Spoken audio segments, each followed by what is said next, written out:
All right. Anyway, I am here with Talon. We are sitting on week 7, day 14, where we have NerVa going up against Minor Esports.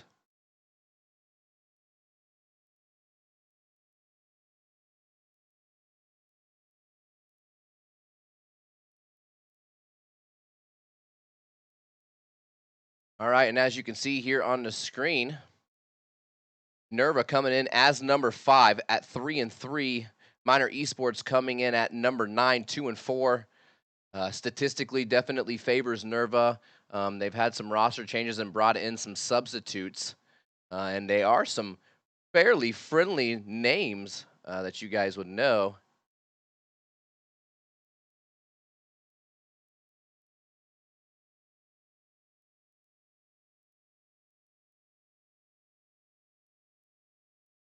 All right, so we're having a little bit of issues right now. For the time being, it'll be a solo cast till we can figure out how to separate the sounds because we're getting some feedback on that end. But all things considering, I am excited to be here, and we'll just go ahead and jump right into the team rosters.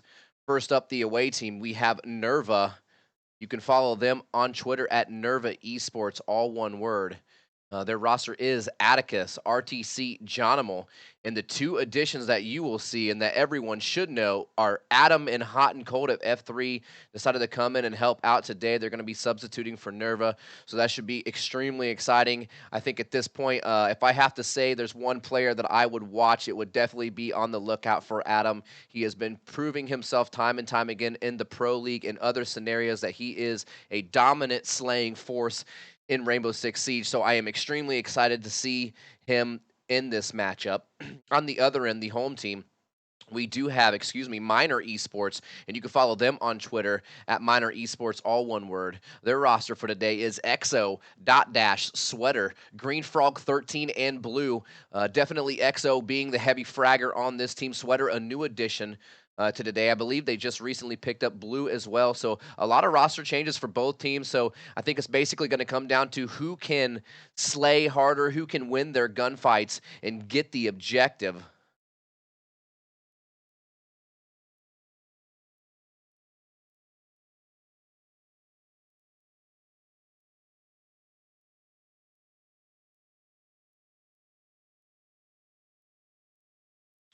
And I'm trying to look here to see what's going on with the matchups. Um, Still should be pretty exciting. I think that these guys are evenly matched up into the point of some individual skill. You know, they both have two new players coming in, so you're not going to see a whole lot of hardcore strategy coming out in this matchup. But either way, it should be very exciting, and I think that we will be momentarily getting the picks and bans underway. Um, History has shown that we're likely to see an Oregon, we're likely to see a Chalet, um, something of that nature, of course. Minor Esports being the home team, they do get the first ban and the first pick on the best of 3 maps. The away team will choose what side they would like on the decider map if it happens to go that far. I'm expecting to see the standard bans coming out. Should see a coastline, should see I don't expect to see a consulate today.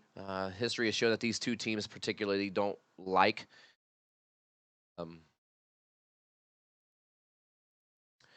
play that map. But you know, you never know what's going to happen, especially with a matchup like this and such new rosters, so to speak.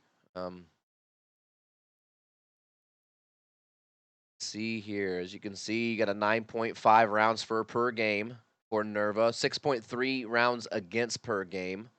0.931 KDA. I actually need to fix that image. It's supposed to be TKD for total kill death of the team. Um, rounds for 7.7.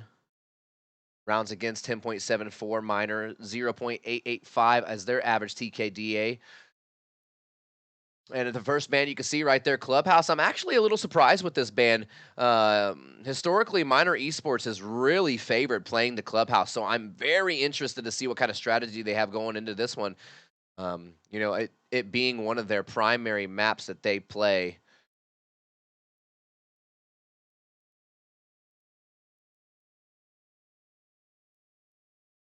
Interested to see what the second band's going to be, and just like that, Coastline. Although I think it's important to wait on a map like Coastline.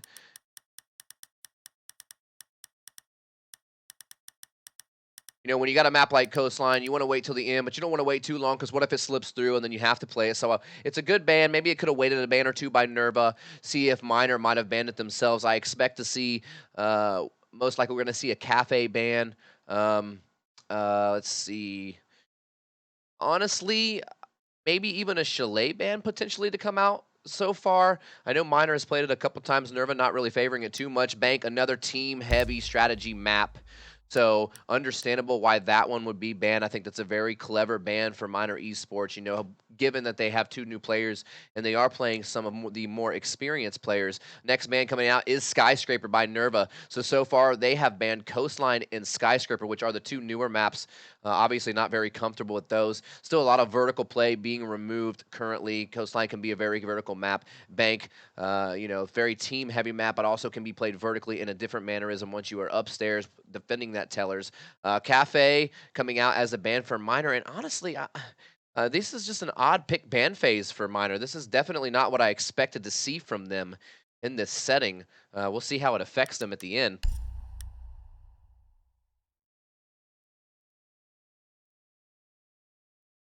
Talon, I'm just gonna go ahead and check in real quick with you. Can you hear me yet, sir? Yeah, looks like we should be There good. he is, Talon. Welcome to the cast. Woo! Oh All my right. goodness. Well, that's what happens. You switch things up, and we're trying to make it work. Talon is doing the observing for today, so everyone thank him for his awesome dedication to the CCS. We did see a consulate ban coming out. Chalet, the first map picked by Miner. Oregon being picked by NerVa, and of course, that leaves Border as the deciding map, where NerVa will get to choose the side on that map if it goes that far. You've seen the roster changes. 2 new players for Miner. Not quite as substantial of an implementation as an Adam and a HotanCold, but honestly, Sweater is a very talented player. So do you have any predictions that you think, knowing that Chalet's the first map and Oregon's the second map, what do you think is going on, and who do you think that it actually favors at this point? Honestly, I do think, Adam and Matt really do kind of bring quite a lot to the team there. Obviously, it's not really like a permanent thing. They're just kind of there, I guess, as a sub, or they're filling in maybe just for CCS sort of thing. But honestly, if they've even got a little bit of practice together, they should be a very, very solid team. Absolutely. You have to excuse us. They're You know, swapping sides here, so a little bit of noise coming through. Yeah, Atticus also does a very good job fragging. These players, NerVa specifically, they're very talented, especially when it comes to ranked games and stuff like that. I just feel like they're a little underexperienced. So maybe with having Adam and HotanCold in, it'll be a little bit easier for them to have that heavy strategy-based game. I also think that this matchup favors NerVa. I probably would have gave the advantage to them even without the addition of HotanCold and Adam, but definitely bringing them in. If they, like you said, if they could have even gotten 1 day's worth of practice in, I think it should make a tremendous amount of difference with all of the experience that they're bringing to this matchup. Yeah, no, I completely agree. Just their experience alone can really start helping to lead the team. Of course, their fragging potential is going to be hopefully top tier. So I think it's really going to be hard for Miner to really keep up. But if they are able to take off a map, if they're able to take off a couple of rounds, make it come close, that's all they really need in my books. Obviously, I don't think they're going to get the win. I think it'll be an upset if they do. But it's more about like how close can you bring it at this point. Right. Yeah, I'm definitely excited. I think it's going to be interesting regardless. Because EXO himself is a very, very heavy slayer. And like I said, Sweater, he's had some issues with his personality and things like that. But as far as pure talent and player goes, the dude is very talented. So they also have 2 very big slayers. I just think if you look at the other 3 on each side, it definitely favors NerVa on this matchup. But we got all our players in, and I think that we're about ready to get this started. No need to delay any longer. If you're ready, I'm ready, Talon. Yeah, let's just get it ready from both teams. Looks like Miner is currently ready. NerVa is ready, so I guess we'll get underway. All right, and here you go. Once again, I am Fluffy. That is Talon. You can follow him on Twitter at Talon_Merc. You can follow me at Fluffy. This is week 7, day 14. We are halfway through. As soon as this matches up, it has officially been halfway through the season. It's been exciting. We appreciate all you guys stopping and hanging out with us each and every day that we have it. It has been 14 different casts, and we couldn't do it without you guys, so thank you very much. But all right, here we go, jumping right into it. On offense, ME coming in with Twitch, Buck, Habana, Blackbeard, and Ash. On defense, Jaeger, Bandit, Valkyrie, Rook, and Smoke. Pretty standard setup here. They will be defending that kitchen trophy, so of course you're not going to see that mirror. It doesn't have a lot of uses on this particular bomb site, although it does have a tremendous amount of use in the basement on the other side of the spectrum. You know, we've both played professionally. We've both done things, so, you know, maybe you want to kind of give a second while they're going through their prep phase and talk about how you think that the best way to attack this map would be, so maybe people who are a little less experienced can have some more knowledge on that. Yeah, so it honestly really kind of depends on what sort of lineup you're bringing. And with this lineup, there's a couple different things, you know, you can do. You know, you do have the Buck, which is just the drone we're watching. So they have the Buck. So you can do two things with that. You can either go from below, from Big Garage, or you can go from above. You can take like Master Control, Office Control, and, you know, once you take all that, then you can start bucking from above, get the people out of dining. But if you go into Big Garage and you start bucking above, you can push them out of trophies. So there's really two different really solid options, in my opinion, that they can go for. Now, when you go above, you know, a lot of teams have really decided to bring a fuse. And so when you put that fuse, you buck, you move them around, you put the Blackbeard at kitchen window. That's huge. A lot of teams don't do that, but that's really honestly huge. Put that Blackbeard, you know, on that kitchen window while you're fusing. So that way they'll be running around. So, and then be able to get it. What the heck? We already have an easy kill. Looks like he got spotted on that drone. We actually watched that from the drone. He, not even a mark. They didn't even have to mark him. They just went and got him. Yeah, they put the pressure on. They pushed right inside of that game room. They had the drone on him. And actually, it was very intelligent of them to not mark, because if they would have marked him, it would have forced him off his camera, and that might have potentially lost a round. But he was easily able to just bang him on through that wall. So the first kill, coming out for Minor Esports, and it is Atticus, the Jaeger, that is down. We are about 45 seconds into this round currently. As you can see, they are pushing in. Adam is holding tight on that library. Action coming back and forth. Sweater gonna push right through. Oh, nice little flick on the right side. He misses the first attempt, goes to this right side of that bookshelf and is able to get a nice clean headshot on the Sweater. So that's one of the bigger fraggers down now, and it brings it back to a 4-4, and it's all tied up here in the first round. It, of course, is a best of 3. They do have control of Master. They haven't opened up the hatch quite yet. But as you were talking about, they do have the Blackbeard on that kitchen window, but fortunately for NerVa, no one is in his line of sight currently. They are pushing in now, and they're going to finally get open that hatch with a minute and 30 left. HotanCold coming in, getting a pickup on the EXO, and another nice headshot to the two players we were talking about coming out big. Dash, though, he's taking out Adam. So now it brings it right back to a 3v3. Couple heavy slayers down on each team. 120 left in round 1. Blackbeard still holding tight on the kitchen window. They made their way in. Pace is slowed down, and just as I said, that Green Frog gets the pick from the window onto RTC, and Gatsa gives the advantage right back over to Minor Esports. They're now in a 3v2 situation with about a minute left on the clock. Jonathan doing a good job just playing patiently, waiting. He has all 3 of his remote gas grenades. HotanCold just playing that dining room. I really like where they're at. They are down a man, but I think they have good crossfire currently. As you can see, Blackbeard looking to put some pressure on that trophy window to force him out of the corner and maybe make him play a little bit more passively up along that reinforced wall so he can't even watch. We're about to see an engagement. You see the small sliver of his foot, not able to get any damage down, so he's going to go ahead and default down to the garage. Looks like he's going to rotate, and they're going to go back upstairs. So obviously they're going to be looking for a drop through the hatch. 20 seconds left. They're going to have to push. Green Frog able to pick out Jonable. So there's only one left. It's all left on HotanCold. He gets taken out very low, and a fantastic job at the end. Dash applies the pressure from the hallway while he's in the kitchen and gets the trade. So a beautiful first round going over to Minor Esports. Yep, that was a pretty solid round. They did exactly, you know, what we expected. They took that buck, they went upstairs, they bucked it open a little bit. Interesting to see, I believe Green Frog on that Blackbeard is actually able to pick up, can't quite remember who it was, but they were able to pick up a kill actually from that kitchen window to someone just not really paying attention inside of dining. So the defenders in dining really need to make sure that they really stay put and they don't peek that window, especially when a Blackbeard's there. That can make just all the difference in the world. Yeah, RTC was sitting on that small plant box that is by the door coming from the front lobby. He peeked a little bit too aggressively, and like you said, Blackbeard was able to take the pick. He did what Blackbeard does best. He just kind of applied pressure and bullied himself, didn't allow for the rotations. He rotated over to the kitchen window, got another pick, and then that pretty much sealed up the round. You know, the time was running out. It should have favored them slightly, but still a great round by Miner. I think they executed properly at the end. Yeah, they did pretty great, honestly. Unfortunately, I don't think Hotan was able to completely defend it. So right, this is a very difficult 1v3. situation. 1v3 is always going to be hard. You know, there's 11 seconds left. They're all three dropping, and you might get one, you might even get two, but as long as they apply the pressure properly, that's almost never going to be winnable in that scenario. So, you know, good attempt by them. Still plenty left to play in this game, so it's still anyone's ball game. Although the pace is now in favor of Miner Esports, and you know, knowing that they're playing two heavy hitters from the professional league itself, I think it's a nice motivational boost for them to get that momentum early and show them that they can have the confidence they need. Not sure what happened here. Looks like Sweater went outside to throw a camera and he got down. So Adam's going to try to push that as fast as he can. They pre-open a window. Atticus takes out Green Frog.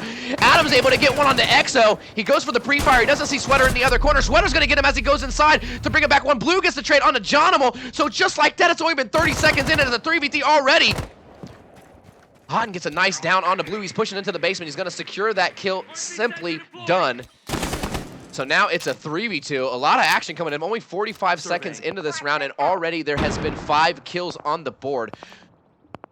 Although they do have their pulse still, and he still has his C4. So when he uses that cardiac sensor, he's going to be able to do a little bit of damage. If you saw there, he ripped the C4, and he was going to go ahead and throw it. I would like to see him hold on to that and make sure that he gets anyone upstairs. As you can see, Sweater still on that flank. He's just hiding in the bathtub. Maybe he's dirty and looking to clean up. And just like that, he does clean up. He cleans up RTC with a headshot. And he goes for the second one on the HotanCold. A little bit of errant spray.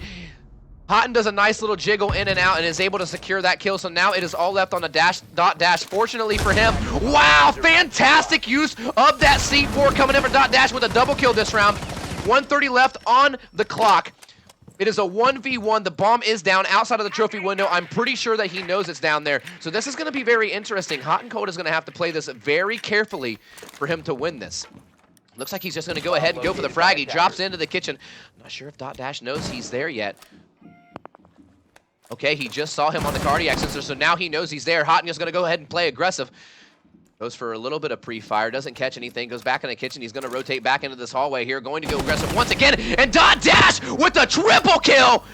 Fantastic sight play from him. He used that cardiac sensor perfectly. He used the cover, and that's 2-0. And I got to be honest with you, this is not what I expected coming out in this matchup. Yeah, no, not at all. That was a super quick round. You know, we got right on into the action, you know, 5 really, really quick kills. And honestly, I'm kind of starting to go back and I'm thinking, you know, hey, maybe Adam and Matt, you know, maybe they're not quite used to playing on NerVa. You know, maybe that can actually be a downfall. You know, if you've got 5 guys that are, you know, pretty average skilled, but they know how to work together as a team, and then you have 3 guys on the other side of the field that are kind of average, plus 2 guys that are like really, really good, then the team that knows how to work together might actually be able to pull it out. So it's really kind of depends on how much practice has there been over on the NerVa side. Right. You know, on paper, individually, they should be a little bit better. However, right now, it looks like NerVa, or excuse me, Miner has really stepped up to the plate so far, you know, bringing it early 2-0. I think you really hit the nail right on the head, which was, I would assume that since they're playing as substitutes, it's more of a fill, kind of a pug environment, whereas Miner Esports, they picked up their players and they picked them up for their roster. You know, so you have to assume that there was a lot more team preparation going in, and Rainbow Six heavily favors teamwork. You know, you have to be able to win your gunfights, but you also have to be able to execute your plan together as a unit.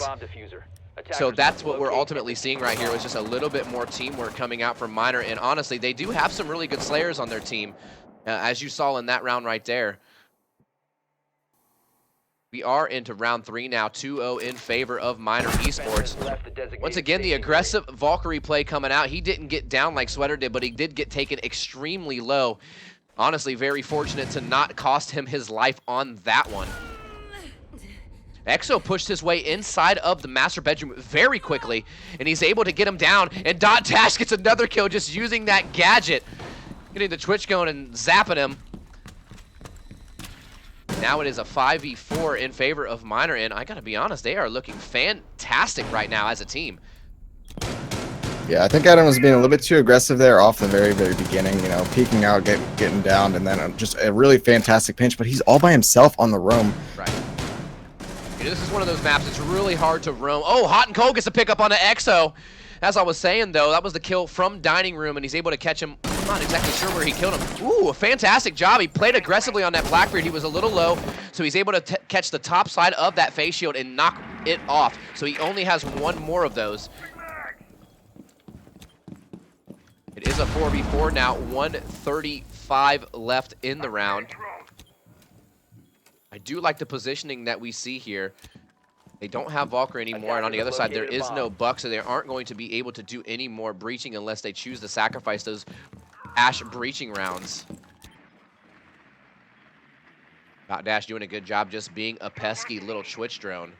Trying to get as much damage down as he can. He's able to zap him again. That's actually going to take Hotan down to roughly 30% health. If he can zap him one more time. Wow, Hotan is now down all the way to 20% health. And you see the down coming in. Hotan, no, even on 20% health, still gets the kill. Sweater gets the kill on the RTC with the trade. Sweater with the double kill on the Hotan. He's pushed his way all the way in.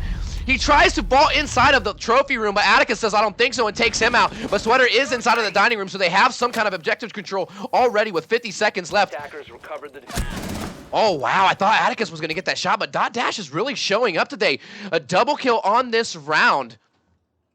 That brings up 5 kills for him in the last 2 rounds. It's all left now on Jonathan. He has all 3 of the smoke grenades. It's just a matter of will he get an opportunity to use it. He knows they're going to have to go in the kitchen and play that site. He's right there, and he doesn't see him.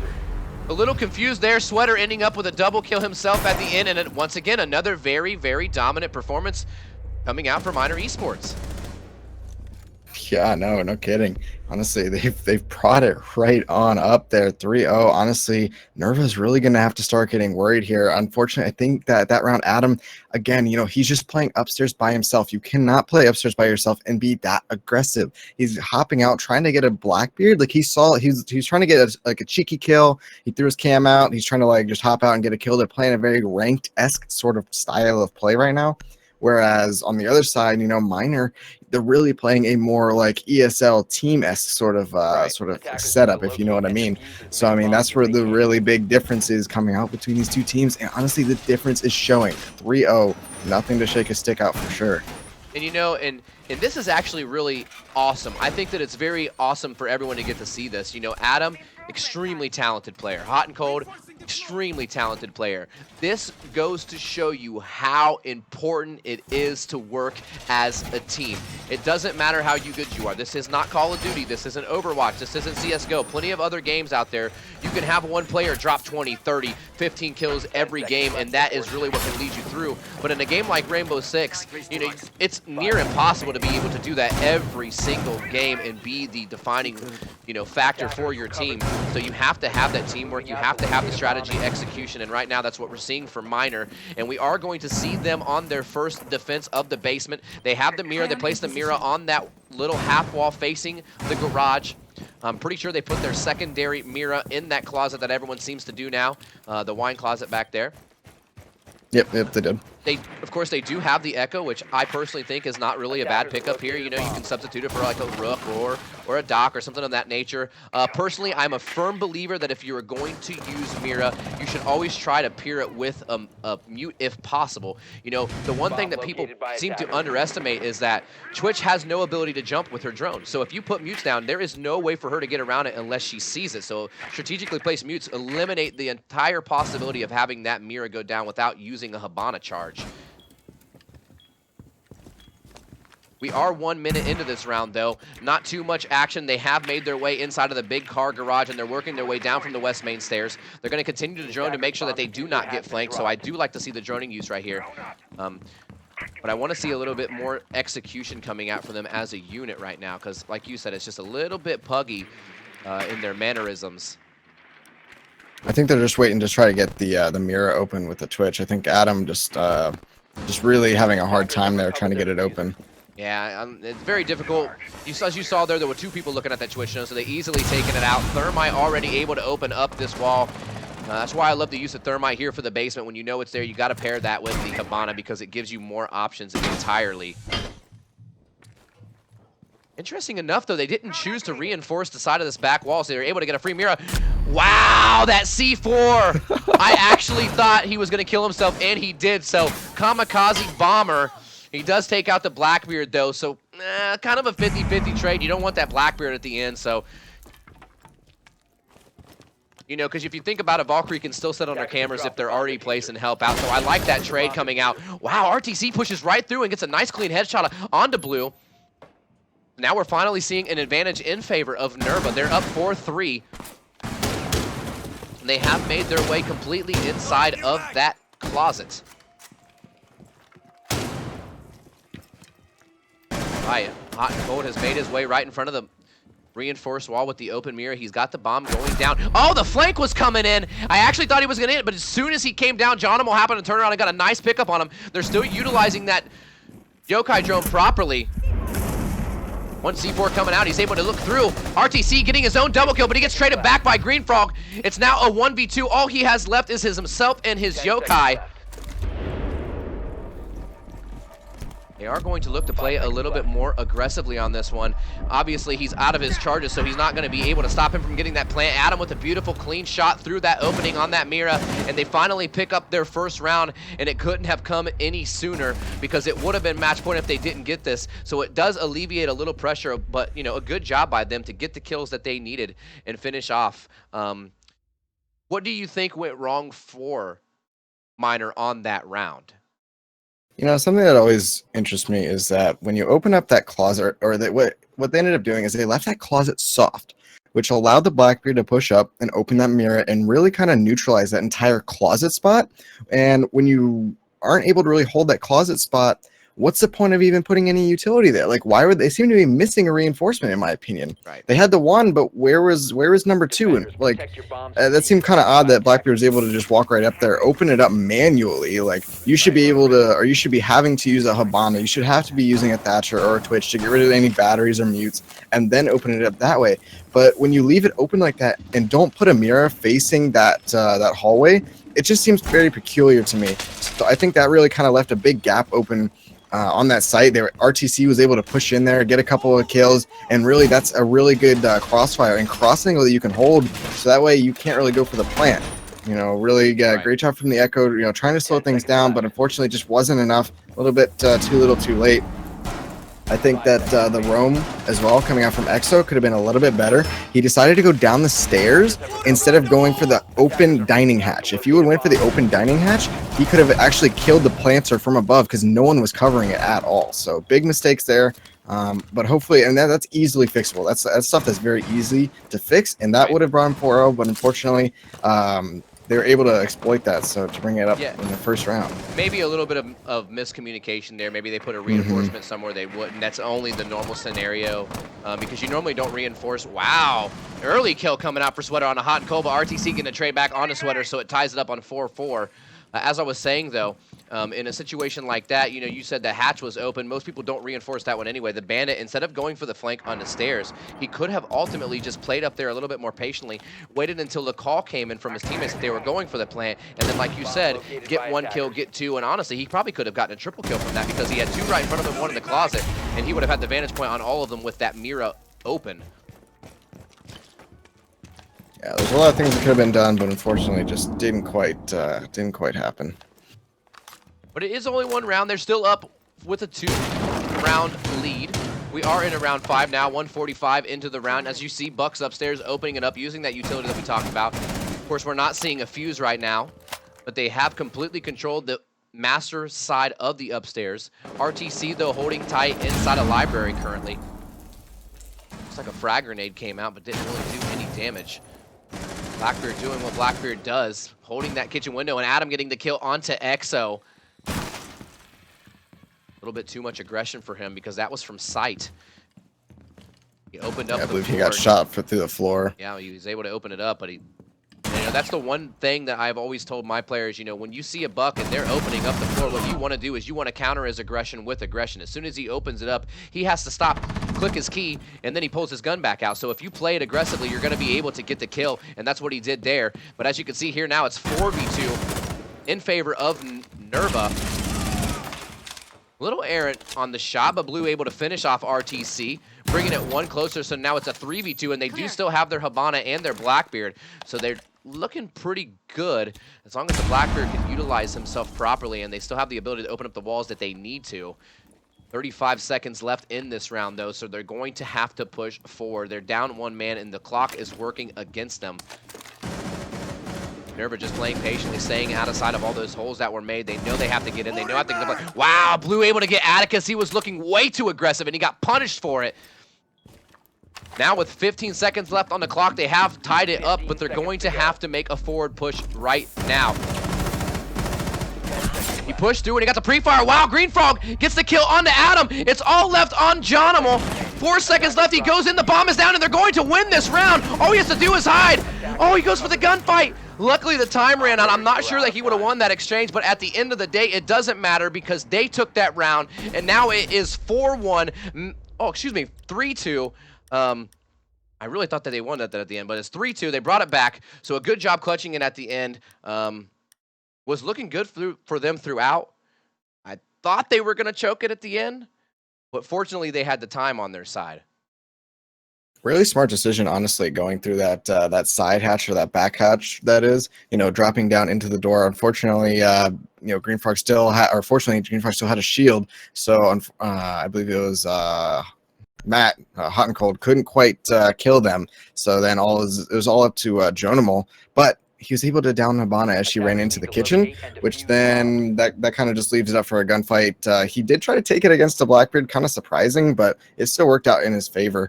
But yeah, other than that, you know, really pretty decent round. I think that the Buck was a little bit too aggressive. I think that was like Dot Dash or something. He or maybe even Exo. So Exo, okay, yeah, excuse me. So, you know, he's kind of playing really aggressive, trying to find those kills through the holes. But unfortunately, I don't think the Buck is really doing that much, in my opinion. Yes, it is putting pressure from above, but unfortunately, that pressure is just getting punished. You know, they're trying to apply it from above, but they're getting it right on back, and he's just not prepared for it. And so they've lost a couple of guys like that so far. And they also are having an issue with the roamer. You know, they're not properly droning him out like they had been doing. You know, the beginning of the game, they were droning out perfectly. You know, they found the roamers, they killed the roamers, but that time, you know, RTC was there for just such a long time. And, you know, for me, that really shouldn't be the case. You know, with a minute left and all the roamers should be dead. You know, you should have everyone in sight and, you know, all the flank routes covered, you know. But unfortunately, they just were not able to do that, and they got punished pretty hard. Yeah, when you leave those roamers up and the time dwindles down, it's always going to come back to get you. You know, the thing that I say to everyone is drone, drone, drone, drone. You don't know what to do. You have 2 seconds. You have 3 seconds. Drone. You push forward. You take 5 steps. You're in a new room. Drone.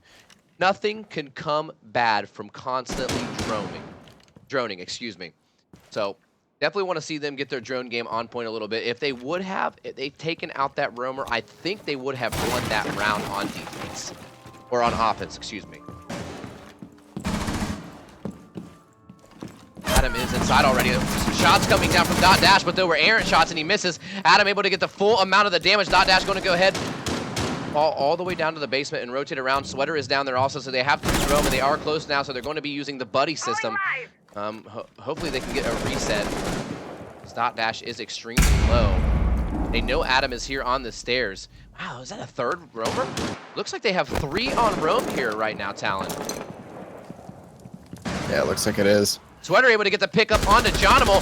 Blue able to get the kill on the Adam. He had no clue he was there, and they actually had a drone sitting right beside him. So honestly, pretty poor job by them to not see that. If you're going to use the drone, you have to see him. Exo able to get the kill on the Atticus. And just like that, back-to-back-to-back kills. Sweater is down in this corner. He plays some cheeky spots. He's maybe part ninja. He does get shot in the back there. Because, of course, they have that 3-man roam. So Dot Dash fell all the way down to the basement, came all the way up top. He able to get the kill. In the meantime, HotanCold getting the pickup onto Sweater. But it is now a 4v1 in favor of Minor Esports. 50 seconds left on the clock. 3-2 right now in round 6. And they are definitely poised to go 4-2 match point. here on Chalet. You can see not a whole lot of options here for Hot, and he's just trying to take his time. I mean, it's still a clutchable situation, but he's going to have to do a very, magnificent job in order to pull it off. 30 seconds left on the clock. He does have the bomb, fortunately, but what do you think about the 3 roam that they brought on this one? Normally I wouldn't suggest it, but at the same time, it's not. This is one of the few maps where I think that having heavy roam can be beneficial. There's only so many safe spots you can play in the site. Yeah, unfortunately, I do think that they're just going to be going for the just a quick punish. They're obviously not as teamwork oriented. Right. Great try there. Got two, so yeah, pretty good. Anyway, so like I was saying, I think that they're really trying to punish the fact that they're probably not as coordinated together, and we didn't really see any proper drones come out. They did drone master, they did drone office, but we didn't see them drone basement, we didn't see them drone bar, which is where blue was, and we didn't see them drone over past library. They saw RT, or not RTC, but they saw the bandit over there, and they were able to pick him off, or they eventually pick him off, or at least move him out of there, but unfortunately it just wasn't quite there. They only had, I believe, Adam on Ash, and that was the only person hunting the roamers. And you're in a 1v3 on Chalet where you can rotate and run around like almost infinitely. You're gonna have to take and apply a little bit more pressure than that, and it's pretty obvious to say, hey, we're not as coordinated, or they're not as coordinated. Let's just go for a triple roam. I don't think they're gonna find all 3 of us. Even if they do find 1 or 2, and they just incorrectly assume that there's like all clear, then that would be incorrect. So I can see why they would pull out a triple roam. It might not work every single round, especially if they start doing it, because then you can really start to pressure site more and more. But as they get more random, then it's just more things that you have to try to account for. And if you're not together as a team, it's just not going to happen. I agree entirely. That 3-man roam, knowing that they're not as organized, is something to pull out. But if you continue to do it, you could do like you said. You could easily just force them out of the site, push in there real quick, and then now they're forced to retake. So we'll see what kind of adaptation comes out for NerVa on this one. But we are now into round 7, finally underway. It is match point in favor of Miner Esports on this first map in our best of 3 here on week 7, day 14. NerVa was coming in at number 5, while Miner Esports coming in at number 9. But definitely show a lot more teamwork right here. Of course, the 2 substitutes, and it's such a team-heavy game, always can be a difficult implementation. Do see a 2-man. It looks like a 3-man roam coming out for them. Reload! Some pre-fire coming back and forth. A bomb has been located. But no damage on either of them. But just as I say that, Exo peeks that back wine door and is able to get the kill on the Jonimal while that thermite is able to open up the wall. So they have complete control of the backs of the wine. But HotanCold gets the trade right back onto Exo. And now there's 2 in there. Wow, HotanCold with a double kill. Able to pick up Blue. He's doing some really heavy fragging right now. That makes it a 4v3 situation with 1:42 left on the clock. I want to start seeing them pressuring this bomb site, though. They have gotten a couple picks. They should use that to bully themselves forward. They have that Blackbeard. Go ahead and push yourself up and make yourself have a dominant presence. RTC laying down in a tiny little cheeky spot here. As soon as he pushes forward, he's going to see a sliver of him. Question is, will he be able to lock down the kill?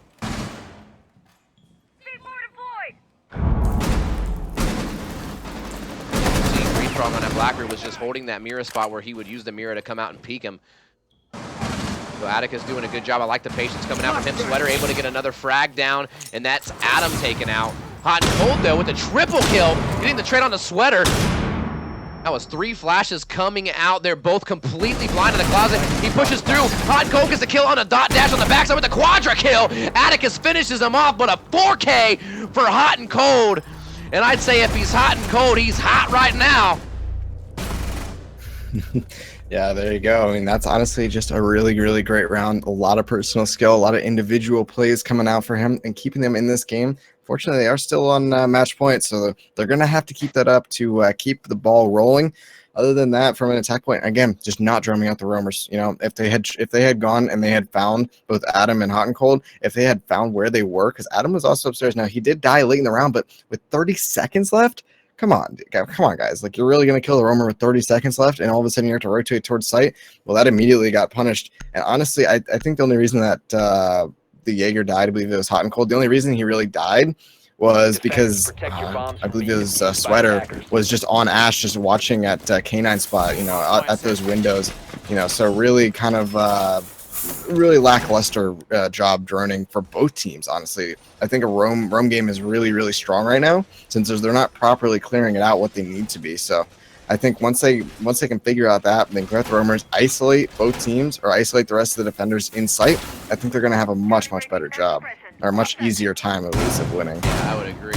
Now here we go. We are going to see our second defensive hold now on the basement for Miner Esports. The last one was their first round that they gave up. You can stop worrying about grenades now. So let's see if they can make some kind of changes. We saw before they left that wall on that closet, that wine closet cellar area. They left it soft, so hopefully they get the reinforcement in this time. We had the Kamikaze Crazy C4 come out. Now, if you notice, they did switch it up a little bit because they didn't have a Pulse last time that they played this defense. And as you can see here, Pulse is laying inside of that master bathroom hot tub area, just kind of chillaxing, doing some R&R. 30 left in the round, though. Still match point in favor of Miner Esports. Came out really strong, putting up 3. They gave up some sense. From a 3-0 to a 1-2 swing here. See if they can get the momentum that they need to get the final round here for NerVa to bring it to overtime, because of course I always like to see it go max rounds and max maps if I have my choice. And so this is again a really good example of, you know, they're just not droning out the roamers. So EXO, interesting to see, you know, what he's gonna do. Oh wow, I was gonna say well played. Get up. But I didn't see Habana in there with him, so HotanCold is able to get the kill. He does down him, but Hotan's just going to pick him right back up. So that makes it a 5v4 situation. So the momentum is still favoring NerVa, excuse me, currently. 1:35 left in this round 8. They do still have over half the round to play with, though. Attica's able to get the kill on a dot dash and bringing it one closer to getting this round for themselves. It's now a 5v3. They have opened up that garage. They have opened up the wine side wall here.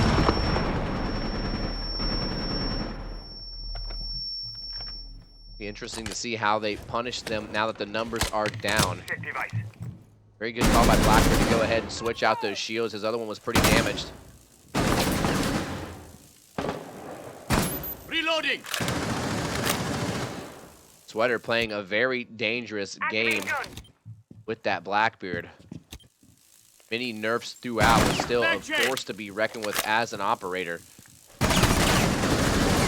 Blue able to get the kill on a Geronimo, and now they bring it one step closer, and with 35 seconds left, that might just have been the kill that they needed. Oh no! All you had to do was play the time right there, Sweater, and you get taken out. Atticus takes out Sweater, but Blue gets the trade on Atticus, so that's a very good job by him to get the trade back. Wow, HotanCold knows the pre-fire spot, so he just sprays him down with the call-out. He's able to get the kill. Greenball gets the trade on to RTC. Adam pushes through the blue side and gets the final kill on Green in that connector, and just like that, it's pretty much 0-0, and we are going into overtime on map 1.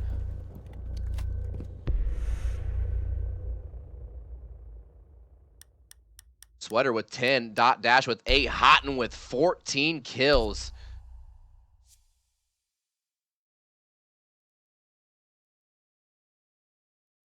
Apparently HotanCold.f3 Battle Eye banned, but still in the lobby somehow. Very peculiar.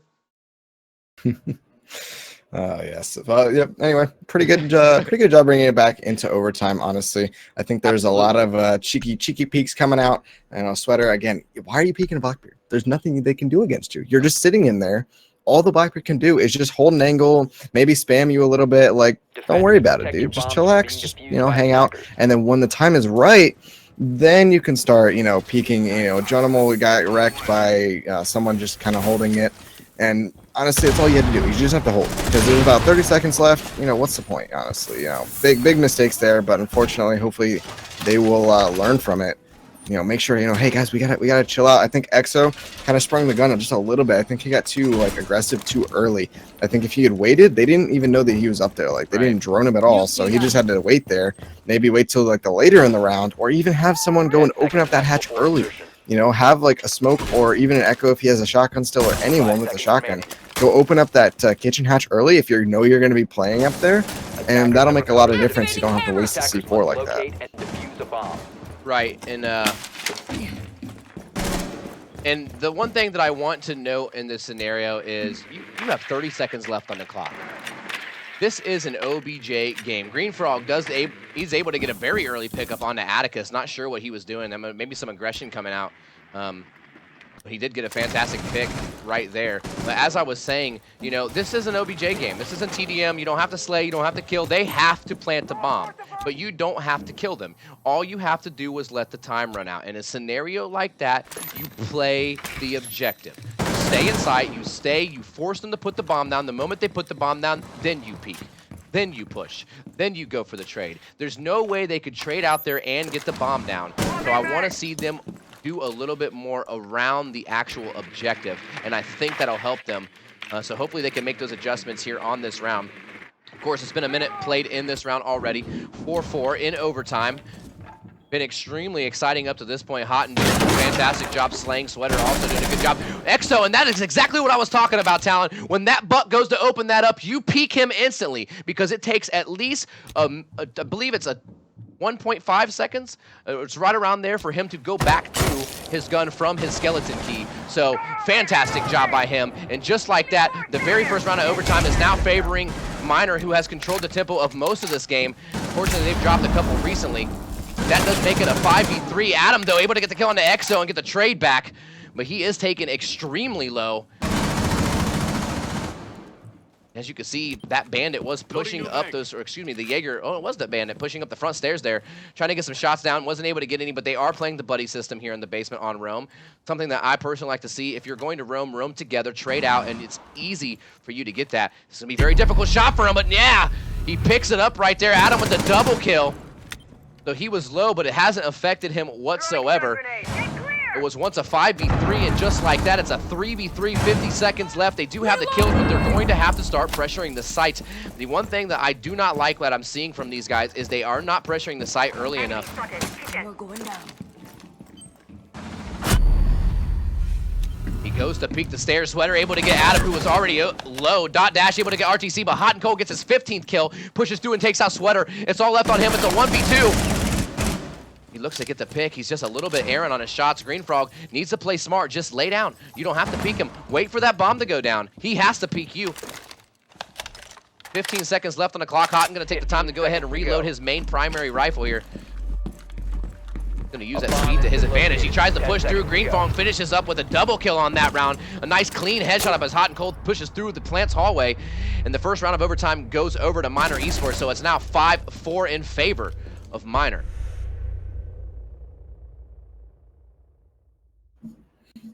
That's pretty solid round. Again, you know, the roam game is just too good. You know, unfortunately, Adam and I believe it was HotanCold are the one. I believe HotanCold was the one droning. Adam was the one following the drone, and they were both able to escape downstairs. You know, having Dot Dashed and Blue both, you know, the Jaeger Bandit combo roam. But they got downstairs and they just hid there, honestly, and then they pushed up at just the right time. You know, yes, they both got picked off, but who cares? Excuse me, no, the Bandit stayed alive. You know, he did a really good job. Blue ended up getting picked off, coming up Blue stairs, I believe. So that was still, you know, great job from them. You know, being able to hold their own and staying alive. You know, you don't always have to get kills to be successful. They just have to know that you're down there. Honestly, that's the really big key about that. All right, so I want to go ahead and ask you something. As you can see, they have finally brought the fuse for the kitchen trophy. So what do you think they need to do in order to solidify this? They don't have a pulse, which I would always love to see a pulse in the kitchen trophy. It's super useful, especially whenever they bring a fuse. I mean, you can't know the fuse is going to come, but the pulse always has value. Considering the operators, considering the situation, what do you think is going to happen in this round? I think they're going to probably drone out HotanCold here, and once they drone him out, he's probably just going to leave, or he's going to leave early on. You know, that's all up to them. But then, you know, once you go from that, you know, that's going to be really that's going to be it. They're going to get in. They're going to be able to fuse it. Adam able to pick up Sweater. Good job on setting the tempo on this one. A good roam. Of course, that roam game that we talked about coming in so heavy and so strong right now. Looks like we are about to have an exchange between Valkyrie and Blackbeard, which is HotanCold and Green Frog 13. Green Frog 13, fairly unknown, but trying to make a name for himself in this game here. Doing a pretty good job.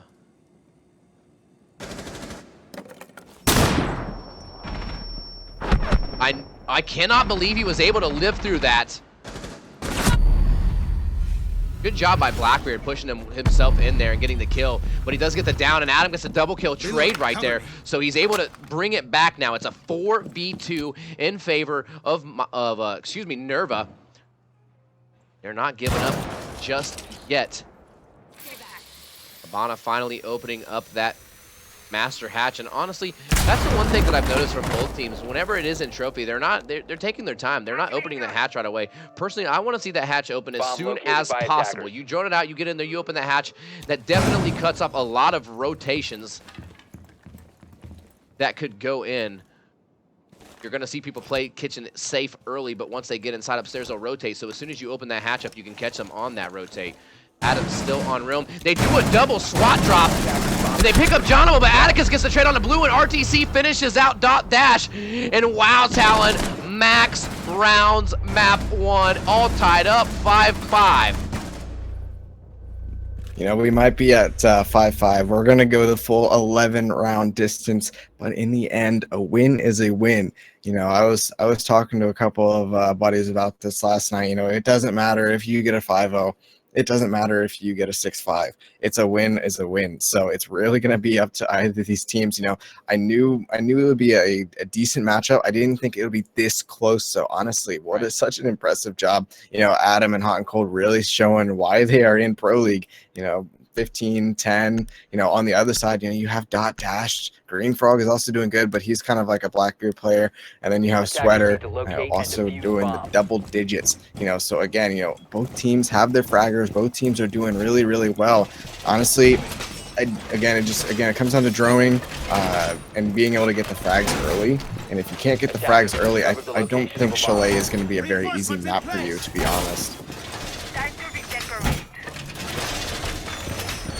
Oh, it looks like they ended up closing up that little hallway this time, so that's good. So it's completely closed off. They've realized their mistakes.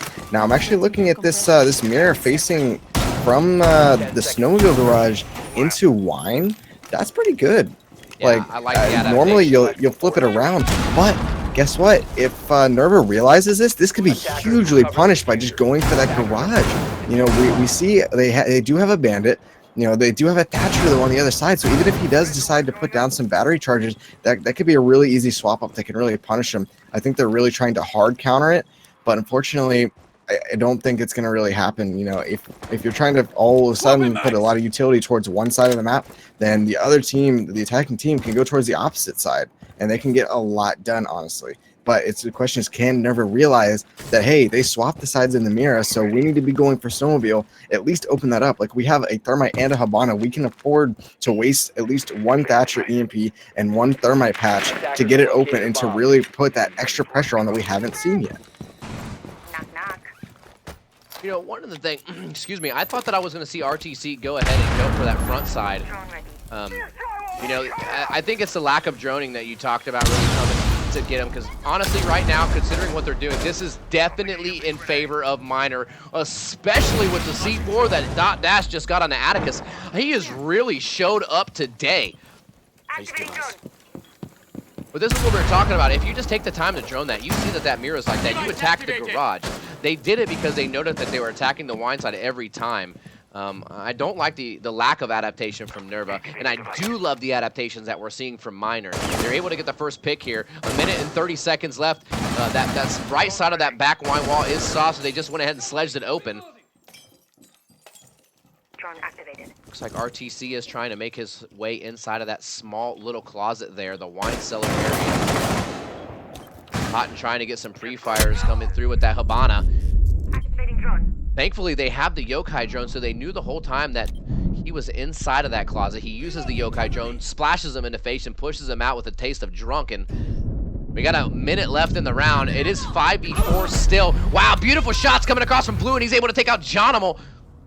I love saying that name, Jonimal. Not Dash, though. He's able to take out RTC. Adam gets a pickup on the Blue.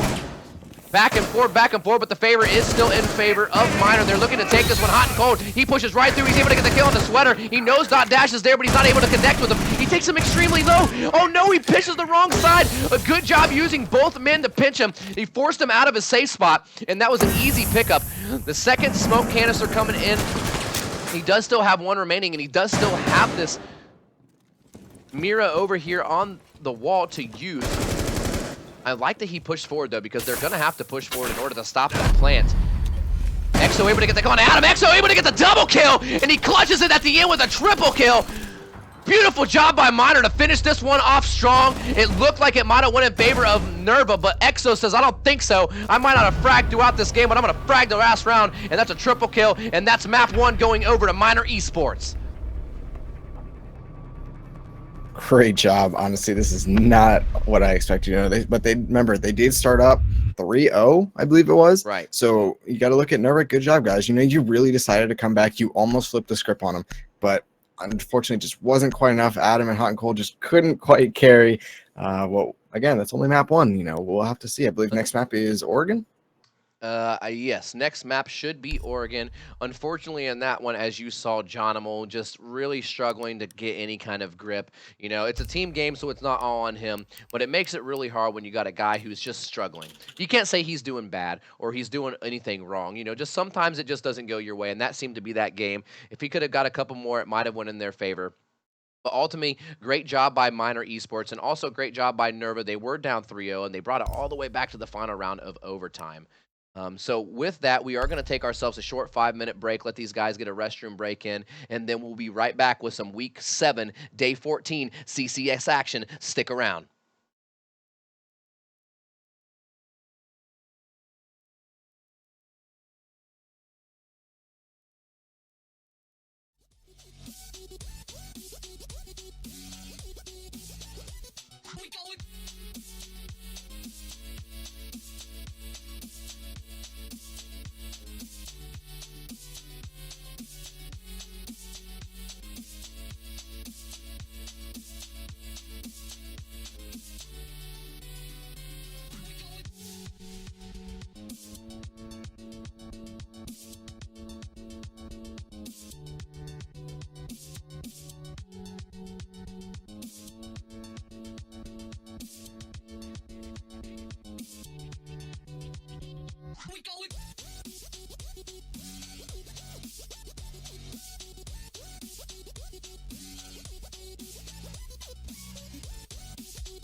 All right, and we're right back here. Everyone got their breaks in. Everyone got what they had to get in, and we should be able to kick this one off shortly. Just going to wait for all the teams to ready up. That first map was extremely intense, went all the way to the distance, finally being decided by the very last round. It went in favor of Minor Esports, though, 6-5. Things looking good so far. All right. If we are ready, I'm going to go ahead and ask the team and ask to see if they're ready, and then we will get into it. Looks like they are ready. We good to go? All right, they're ready. We're ready, and let's do this. We're going to be kicking off the second map, which is Oregon. I believe this was NerVa's pick because the first pick went over to Minor Esports. They had that Chalet pickup, and the deciding map will be Border if we happen to get there. I know we favored NerVa in the first one, but I am definitely going to favor this for them. I know HotanCold and both Adam just can do some tremendous work on this map. But again, it is a team game. So what are your predictions? Who do you think is going to come out on top on this one? Obviously, it was super close, so it's really hard to gauge at this point. But let's hear it from Talon first. Who do you think is going to take this map? Well, I think it's really going to actually, if you look at the map and compare it to what Chalet is, it's much easier to drone out and get roamers. And that's something that both teams, I feel like, had issues on. And I believe if NerVa was able to really truly find those roamers, I think that it would have made just such a difference in the world, because unfortunately so many rounds, round after round, Adam on Ash had to just let the Bandit and the Jaeger go. Like, they just ran into basement. There's nothing that they could do about it. Now on Oregon, on the other hand, it's a completely different story. You know, you can pinch from two sides super easily. So I believe if they do drone, I think NerVa is going to be able to bring the series to 1-1. I think that's going to be the key, is being able to kill those roamers. Don't let them escape, but actually kill them. Right. Yeah, we're going to have to see some better drones coming out. I mean, that is one of the few things in this game that really can separate teams.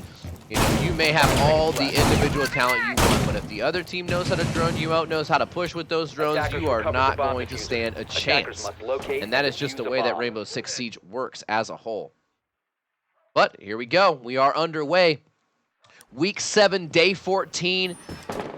Been an awesome, awesome season so far. This is literally the last couple of matches between the half of the season point. We do see some heavy roam coming out. Wow, Sweater able to get a really quick flick up on the head as he jumps in. I don't think Adam was quite expecting them here. Of course, you see John, he was also in that small tower, so he gets an easy trade back and bringing it to a 4-4. So no harm, no foul. They did lose their bandits, but they lost their Twitch, and they have Mira. They're going to want that Twitch for the Miras. Now they're going to be forced to use and save that Habana charge for the basement. Reload! Attackers dropped the diffuser. Looks of it, there was just 2 roamers in total, so one already got taken out. Let's see if they do what you said. They need to drone a little bit better, see if they can spot out this second roamer and get rid of him. He is quietly tucked away in the kid's bedroom currently. Dash is kind of hanging out, folding some laundry, watching some TV. Not really a whole lot that he needs to do at this point, just kind of bide his time. As you can see, there's finally a drone going to come through. Chances are it's going to spot him, and it does. He finally sees him there, so he knows he's there. HotanCold has control of that armory. He is now peeking through the hallway. One drone comes down. Everyone else is pretty much playing the turtle game.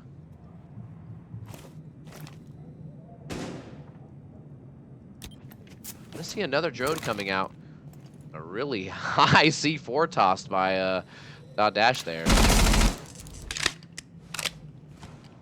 Clearly wanting to use that to open a hole to be able to give himself an alternative route out so he doesn't just have to push through this doorway, because of course they know he is here.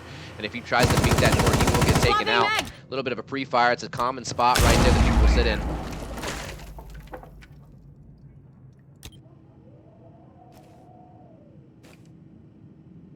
Right, so we got 47 seconds left on the clock. We are about to see a clash, but HotanCold actually chooses to fall back. So the roamer's still Talon. There's 40 seconds left on the clock, and this roamer is still down. No, he pushes down. He drops inside the kitchen. He gets taken out by John, but Greenfall gets a trade on the RTC. Exo, a beautiful C4 coming across, so now Atticus is down.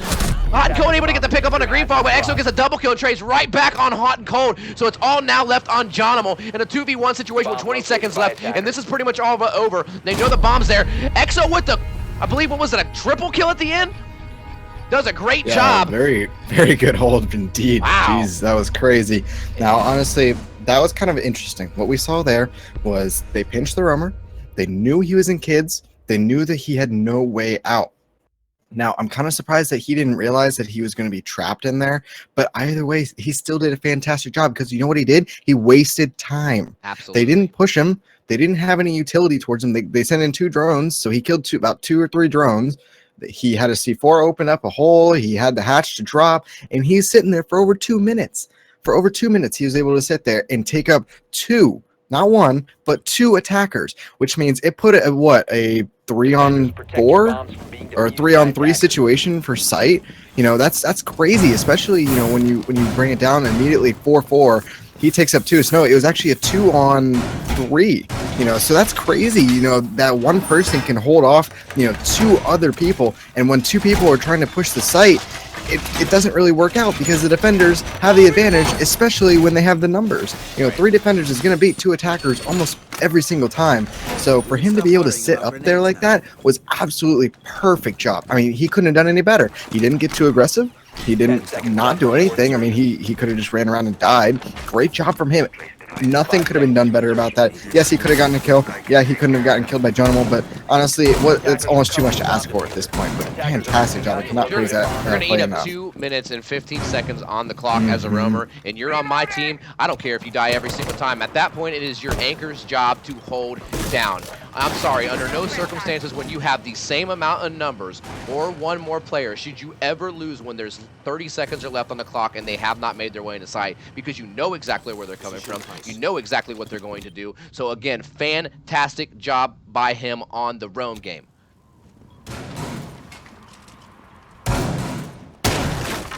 They do have control already of this upper attic area, that little sky bridge.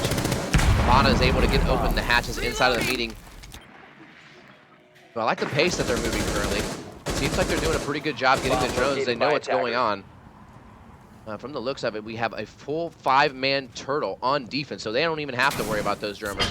So they droned out to the top, they pushed in, they know they have the meeting open, they get the hatch open, so they're going to have to get this front hatch open now. Once they get the front hatch open, they can easily start putting some pressure on that bomb site.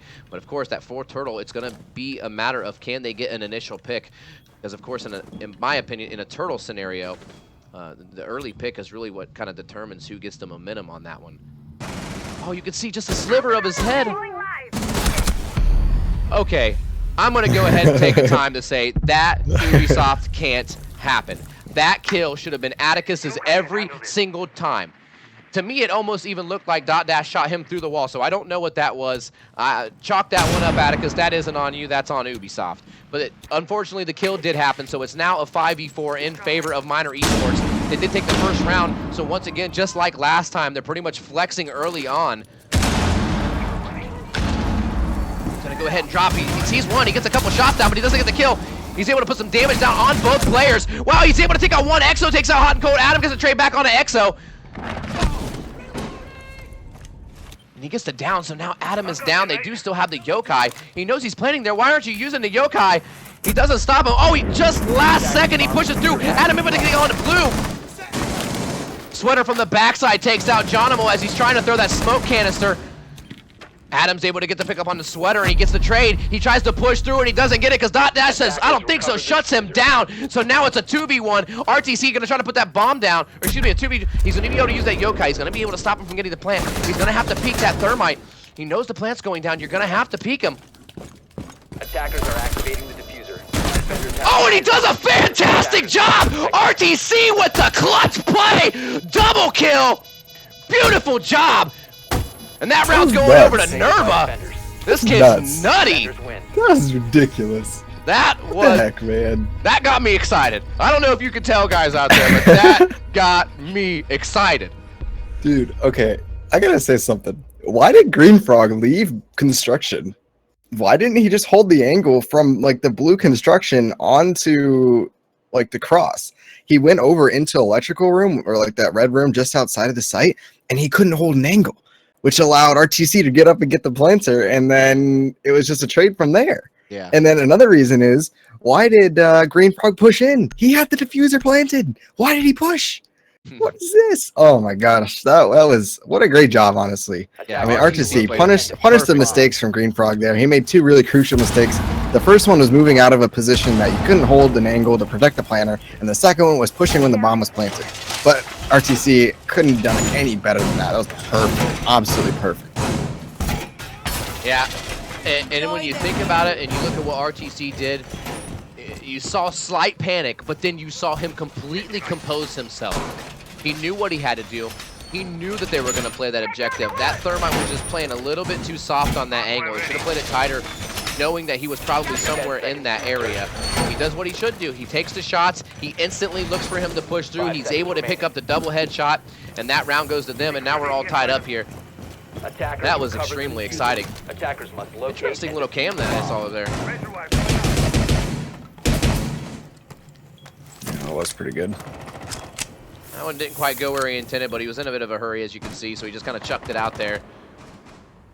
We are going to see our first master bedroom, kids bedroom hold here for the defenders. RTC, though, he's actually already made his way all the way up here, and he's just kind of laying down, checking his email, seeing if he's got any texts from his sweet lady friend. Bomb I wonder if located Blue by just got attackers. spotted. I don't know if you're caught up, but As you can see right now, EXO is playing a sneaky Slytherin, and he probably shouldn't have done that. Way too aggressive, knowing that Blackbeard is the one that holds that window. If anything, I thought he was going to go for the laydown C4, and that probably would have been a little bit better. Wait for him to open up that window. As soon as he opens up, throw the C4 out, and that would have been a free kill for him. So a little bit of misplay by EXO that cost him one this round. It's now 5v4 in favor of NerVa, who just won the last round with an incredible clutch by RTC. Sweater's still able to pretty much really roam, though, right now. He knows that they're up in the master. I don't think that he knows that someone is in armory. We're about to see a battle. Wow, he catches him completely sleeping. He had no clue that he was coming up the stairs. And you know, I'm pretty sure, Talon, that drone right there didn't even see him, so he's pretty much freely in the master bedroom right now. That Thermite's right outside, so if he goes to push in, that should be a double kill for Sweater. Blue playing inside of this little small dorm area. Flashes coming through, the first one going in, the second one going in. He is completely blind inside of the site. I'm not sure why you're going to throw the flash grenade and not push upon it. RTC pushes through and gets Blue, but Sweater does what he should have done. He goes completely for the trade, and he needs to fall back here. He doesn't get the exchange. I like how he does that. He re-peeks after he knows that his attention has went down the hallway. Green Frog able to get the kill on Johnable, excuse me. So now it's a 3v2, and it's in favor of Minor Esports. 45 seconds left on the clock, and honestly, this is going to be pretty difficult for the attackers to win this at this point. The bomb's down, the wall's open, but they know where they are. Sweater still playing the cheeky angle, and Sweater gets the triple kill! Attica's able to get the kill onto him and end that killing spree, so now it's all left up to the Blackbeard. If you're going to have anyone left, at least have the Blackbeard, but unfortunately, he is all out of rifle shields. All they have to do is play the time. They don't need to peek aggressive. Wow, fantastic C4 coming through by Dash, and honestly, that was really a very pretty round to watch by Minor Esports. They, once again, let that guy on roam do all the damage. Sweater came in with the triple kill, and who was roaming, Talon? Sweater. It was Sweater, honestly. It's, again, like you just said, you have to kill the roamers. You have to do something. If you're not going to kill the roamers, you have to hold them. Make sure they don't flank like that. There's no reason ever that Sweater should have been able to go up main stairs like that. That's ridiculous. How are you going to go through lobby when the front door's open? That's such a ballsy play, but it worked. And HotanCold didn't expect it because normally you're going to have someone like in garage. Like usually you're going to put the Thatcher inside of garage and he's going to hold that angle all the way across. But honestly, like, I don't even know what to say about that. Like, they just had no cover whatsoever, and he was able to punish it. He got so many kills. He did so much damage. He did exactly what he needed to do as a roamer. You know, he came for the flank. You know, I feel like there's two different types of roams. There's like a, I'm going to waste a bunch of time roam, and then there's a, I'm going to punish you on your flank sort of roam. And that was definitely the latter of the two for sure. It was a good mix because, you know, it's kind of a combination. You always want to play time, but you always want to play flank, and you can't play flank without playing time, and he did a fantastic job managing his time. And although it was risky, I think, to push through that. It also seemed like it was very calculated. If you looked at all the positionings, there wasn't anyone that they didn't know they were. They knew they were up on the balcony. They knew where they outside the big window. They knew where they were taking control of the kid side windows. So they kind of had an idea where everyone is. So I think that was good communication and good execution by Miner and Sweater individually. So good job to bring it back 2-1 here. And we are going into round 4. And of course, for those of you that are just joining us, map 1 went over. It was a brutal matchup, but it went over 6-5 in favor of Miner Esports. HotanCold though did lots of fragging, was able to drop 17 kills in that one, but wasn't quite enough. Ugh, got it. Sometimes the tongue twisters. There you go. All right here though, I got a smile on my face, and we are 30 seconds into this round. Wow, beautiful kill once again by Sweater. And I'm sorry, you know, Sweater has had some attitude problems, but the kid is a fantastic player. Once again, I just said it, Sweater gets the double kill. Exo gets one on the HotanCold, so that's Adam and HotanCold down. Sweater already has a double kill this round after getting a triple kill round, so he has 5 in the last 2 rounds, and it's now a 5v2. Excuse me, a 5v1. Wow, what beautiful fragging coming out from .Dash. Sweater, Talon, that's back-to-back triple kills for Sweater. You know, that's what happens when you drum out the roamers. I just want to say that. Very good point. You drum out the roamers, you win the round. They had a triple run going on, and they're still able to do it. So, honestly, fantastic job. Easy round. They won it with 5 players remaining. I really like what I saw there. That is the perfect execution. You push with your drones, you drone thoroughly. Once you clear out the roamers, you push through, you get the kills, you take the site. They didn't have to plant the bomb because they cleared out both roamers. They pushed in, they got the kills, and that was the end of it. And honestly, I really like what I'm seeing coming out from Miner. You know, puggish teams, shoulda, woulda, coulda. I'm still impressed with the fact that these guys are able to pick up such tremendous amount of kills against players like HotanCold and Adam. I mean, I think that's definitely something to note here. Yeah, exactly. You know, even though they're kind of like pro league level, it's something that we realized really early on in Chalet. You know, hey, it's all about teamwork. Again, you know, this is a very teamwork heavy game. It doesn't really matter, you know, how much like individual skill you have. It's all about the teamwork, all about the coordination. And, you know, again, they're proving it in really spectacular style. You know, I couldn't say it any better. You know, that triple roam got demolished. I mean, absolutely demolished. You know, just the right amount of individual skill combined, you know, with the good teamwork. It really creates an unstoppable team. Attackers recovered the diffuser. Well, here we go. We are into round 5, 3-1, just like we saw last game in favor of Miner Esports. The question is, will NerVa be able to show the diligence, the rapport, to be able to come back once again from a 2-round deficit?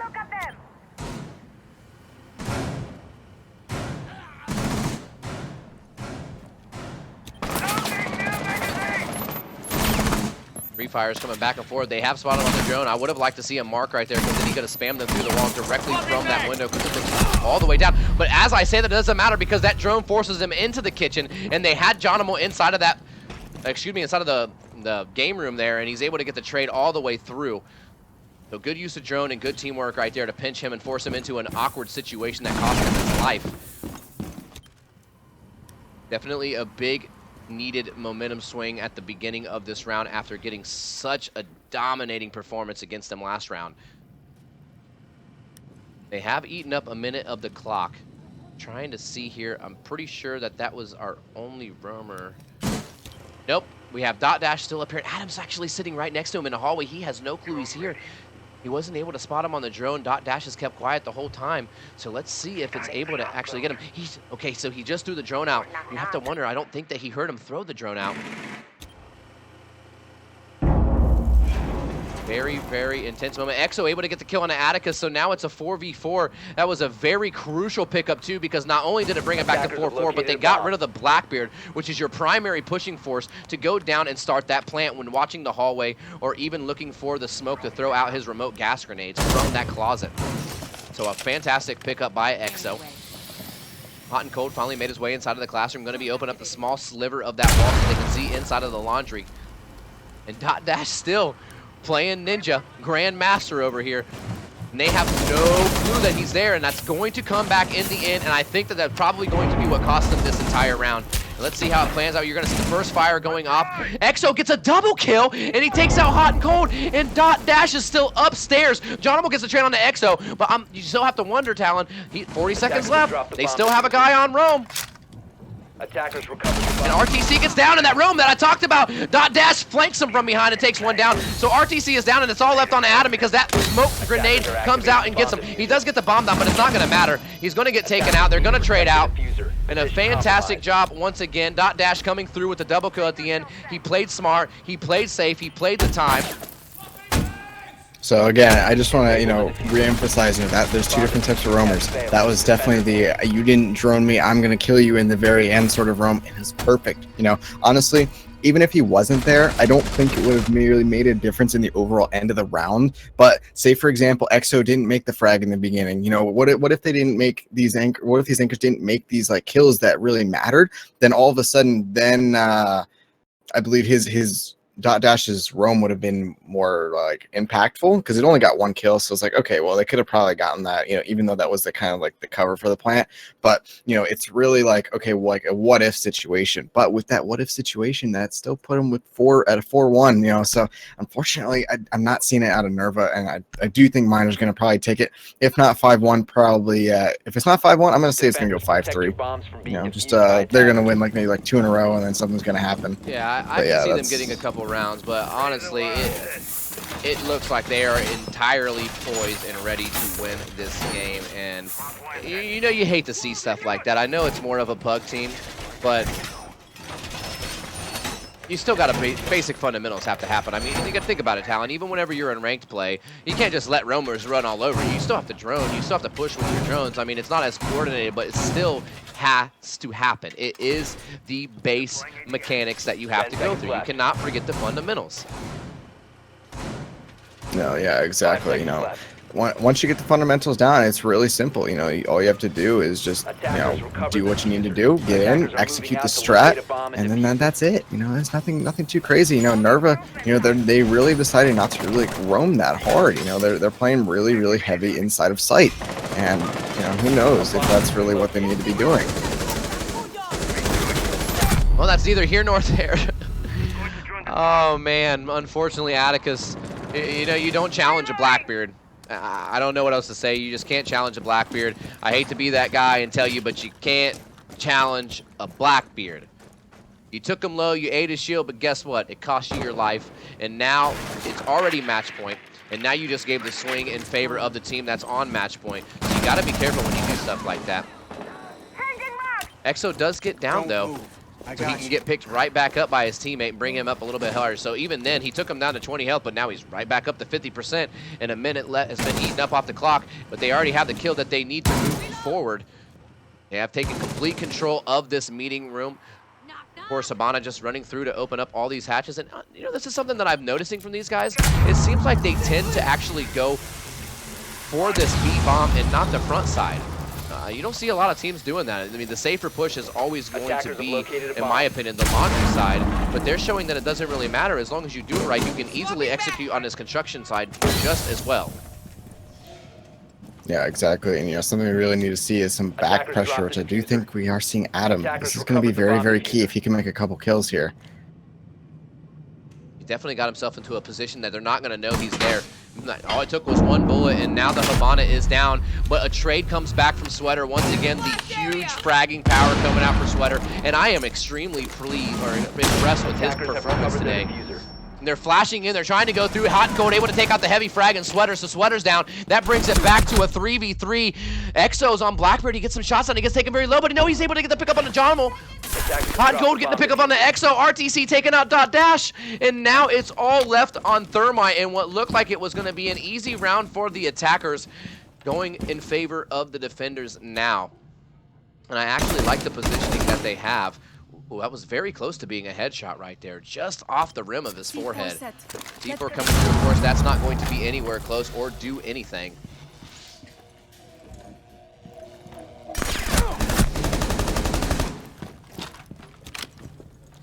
Really good peaks coming out right now from that Thermite play. And he's able to get 2, so now that's a double kill for the Thermite. 15 seconds remaining. Very intense match here. 12 seconds left. He has no clue where he 10 is. seconds He's left. actually fallen his Attackers way all recovered the the way diffuser. inside of the closet. Oh, and honestly, right there, you kind of want to put the plant down. He has the advantage. You have to play the bomb. He's just going to play the sound. Very good play by RTC again. And what is that? I believe that's the second clutch that we've seen from him. So, you know, not to be that guy, but both rounds that were won because RTC was able to keep his composure in that site. Fantastic job by you, my young friend. Yeah, honestly, perfect. Unfortunately, I can't really tell exactly what happened there on the attack. You know, they had all the angles open. They had everything that they needed to do. They had everything open. They just needed to get rid of barbed wire, flash, and push in. Honestly, I guess it just comes down to they miss their gunfights. It's pretty simple. But other than that, they're going to stay in the game. So I think it's going to go to I think it's going to go 5-3 in favor of Miner. You know, it is still match point, so they still could bring it back right here. But you know, who knows? Defuse as many bombs as they can. They could. You know, they have one more round to give. Potentially before they have to really worry about that overtime. Kind of the same thing that we saw last time, though. They went up 3-1. They gave a round up. They gave a round up. They gave a round up. Hopefully they can change the trend here. You know, NerVa is on attack. The kids' dorm, it's a pretty good side. This map's kind of 50-50. I think actually at the end of the day it's kind of preference, but I think they both are equally strong sites. I think it's one of the few maps where they're both really well balanced. And you don't have more of an advantage on one side than the other. Of course, I think it takes a little bit more skill to hold the upstairs. 5 seconds to go. But I still think that they're both extremely strong. So, I mean, if they set this up right and they play the way they need to, it should be an easy round for them. It's just going to be a matter of how well will the other team drone. And will this incredible roam game that's been coming out from Miner Esports all day be the deciding factor in this round?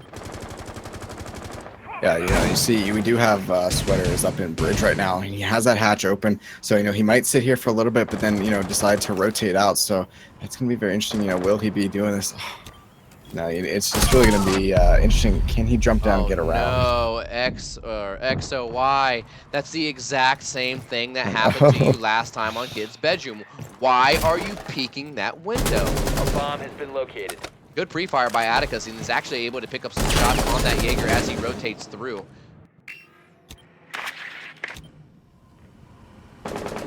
Actually not really seeing any roam. They have Sweater playing inside of the attic, but it looks like they're playing mostly Turtle on this one. Let's see how it goes. Because NerVa is not going to be going for that kid's take. Of course, they're focused on that master. HotanCold does make his way upside there. Wow, beautiful little flick, and Sweater should have pre-fired that. He heard him come up the ladder. He knew he was there. A pre-fire would have pretty much solidified that kill for him, but that's neither here nor there because HotanCold shut him down. 142 left in this round, 5v3. Match point in favor of Miner Esports. They did win map 1, excuse me, 6-5. They're really going to need to get a pick right here. They do still have their smoke, so they have the 3 smoke grenades that they need. But they really need to get a pick. I do like this mirror that they have. Atticus able to get the kill on a green frog. Not quite what they were wanting in the favor of a pick. There was a pick, but it was not in their favor. Left the designated staging area. Kind of an interesting push and peek. He's able to get the kill, but he took too long, so Adam's able to get the kill from that front side van. Blackbeard, of course, is still holding the big A window. And it's now all left on Valkyrie. Pretty much all but over on this one. If he's able to clutch this one, I'll be fairly impressed. Oh, he's able to get one. If he would have just held his spray down, the other one would have walked right into his bullets. Wow, Dash with the double kill. He's trying to make me eat my words, Talon. The bomb is down now. 43 seconds left, and when it didn't look like it was going to be in their favor, now he has the time in their favor. His HotanCold is going to have to push through and get the bomb down. He has pushed all the way through. He has acquired the bomb, and he's going to start putting it down, but they're worried about him pushing. And he heard it right there. He finally hears the bomb going down. A good C4, though, to pull him off of that bomb. Blackbeard still holding the tight angle. If he just pushes through extremely fast, he might be able to get him. Good job by HotanCold to listen for the shots, pull off the bomb, and get the trade with a distraction by the Blackbeard. And that's another round going over to NerVa Esports.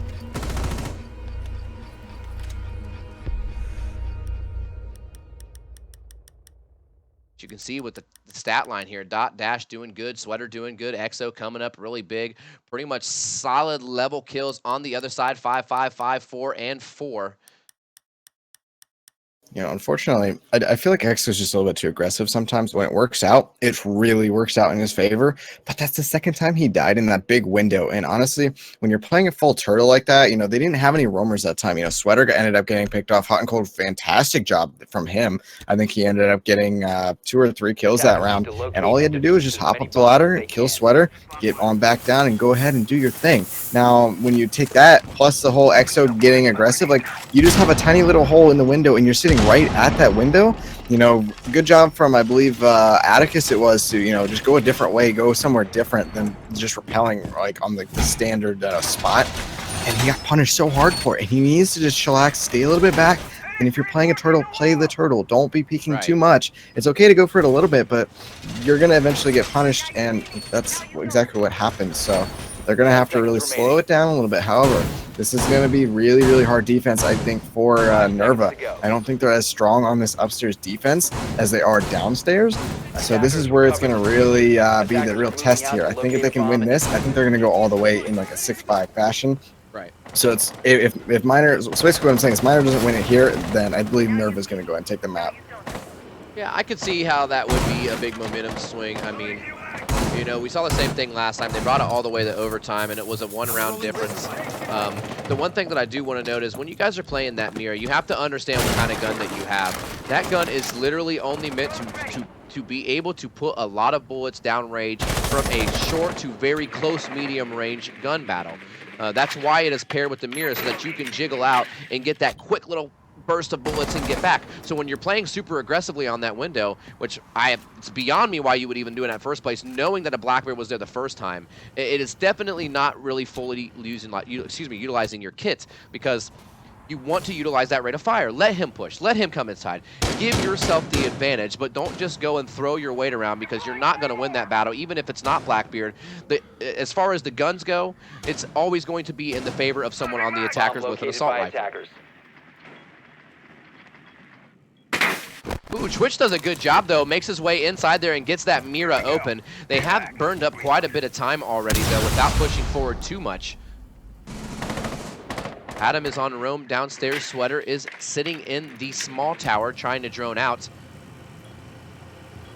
Interesting enough, 2 players sitting in the small dorms right here. 1:20 left on the clock. Adam still on roam. Sweater has pushed his way from the small tower into the dining, all the way through into the kitchen. And Adam, I think, is just going to fall back. Sure, he's just kind of playing these white stairs, seeing what he can do. Very beautiful job by Sweater, by Exo. And he gets the easy headshot on him.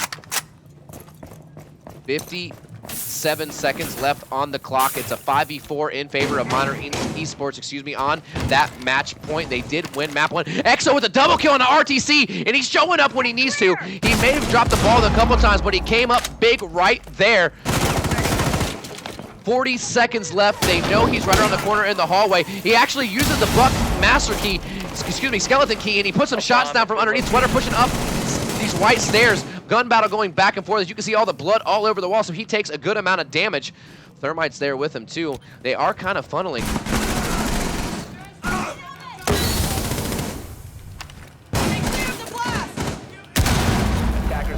They do get the bomb down. We do see one of our smoke grenades go down. That breaching round was actually able to down HotanCold. So a good heads-up play by him. But he does get picked up, fortunately. C4 coming through from the Mira. Doesn't hit anyone. He falls back. They have the bomb down. Atticus gets a nice shot on the dot dash. Very sick little pixel peek there. Oh, wow. The shotgun coming through and being devastating.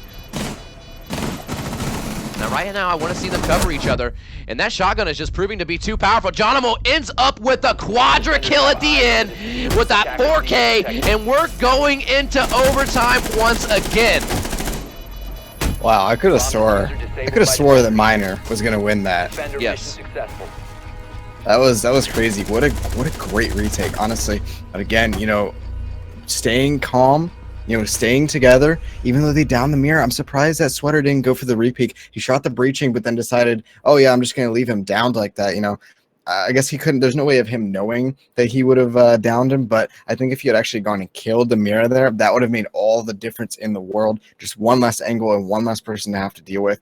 But other than that, just fantastic shots. They won their gunfights, NerVa did, and they retook the site perfectly. John, fantastic job with that shotgun, getting 3 with just the shotgun alone. Couldn't have asked any better from him. And honestly, that's the sort of stuff that's going to keep your team in a game. Absolutely. Absolutely, indeed. Smoke has so much power because of his canisters, Attackers but need to locate people and seem to defuse undervalue how much power that shotgun actually has in a close-range scenario. You even saw some bullets go down, so if you don't get an instant headshot, that shotgun's going to win that battle every single time, Talon. Exactly. It's so powerful up close. One of the best. I mean, it's not statistically the best shotgun for one shots, but I personally like it the most. Like, if you go and look at it, like, number for number, but there's just something about it that it just lets you get one shots. It's great. Yeah, it almost feels like it has a little bit more control. It might not have the damage, but maybe the shot itself is a little tighter. But you shoot it in comparison to the other guns, it don't kick nearly as hard as these other shotguns in this game. And I think that alone, the stability, is what makes it so reliable. And that was a prime example of the reliability that you can have with the smoke class. So that's why you always want to make sure you bring the shotgun and not the FMG. There are some scenarios where I think it could be plausible, but ultimately, Smoke is a site close ideal player, so that shotgun always comes in clutch. You can make breaches, you can get kills up close like that. So once again, good job by NerVa to keep their poise in a situation where they were down 3-1 and be able to bring it back to 4-4 and put it into overtime once again. Yeah, exactly, But it looks like we will be seeing a back tower push, exact same thing. And I can't say, hey, it's been working decently so far for both teams, it looks like. So, okay, but they also still have to go and hunt the roamers on the other side. If you don't hunt the roamers, then you just have to have a plan. It looks like Dash is over in small, exact same spot that he was in last time. So, if they're not ready for this, then it could punish him. But on the other hand, if they're able to hold and keep meeting, that's a huge part about this. You don't have to hunt the roamers when you're pushing from behind, but if you can hold meeting, it doesn't matter. The roamers can't even get to you at that point unless they run across and get detected outside. So that's going to be the really big key. But they do have, looks like, rotate holes inside a bridge. So not only do you have to hold meeting, but you also have to hold bridge. That's a tough task. Especially if you don't know how many roamers are on the other side, it takes a lot of time to drone them out. And, already about a minute 40, just under a minute 40 seconds left. So, there's a lot to do and not a whole lot has been done already. Right, I agree entirely. And as you can see, once again, they're trying to go on that heavy roam. HotanCold, though, able to get the initial pickup on the blue. Not exactly sure where that happened, but a fantastic job by him to get that kill. Sweater is sitting here in the armory. Looks like Adam knows he's here. That drone went right past him. He has no clue. Oh, wow. Almost a headshot roll across. I'm not sure what he was doing there. If he would have just had his gun ready and pre-fired, he probably would have gotten that kill, but Adam gets the kill. So like you said, that big momentum swing, excuse me, I think the hiccups are creeping up on me. Got a big momentum switch coming through.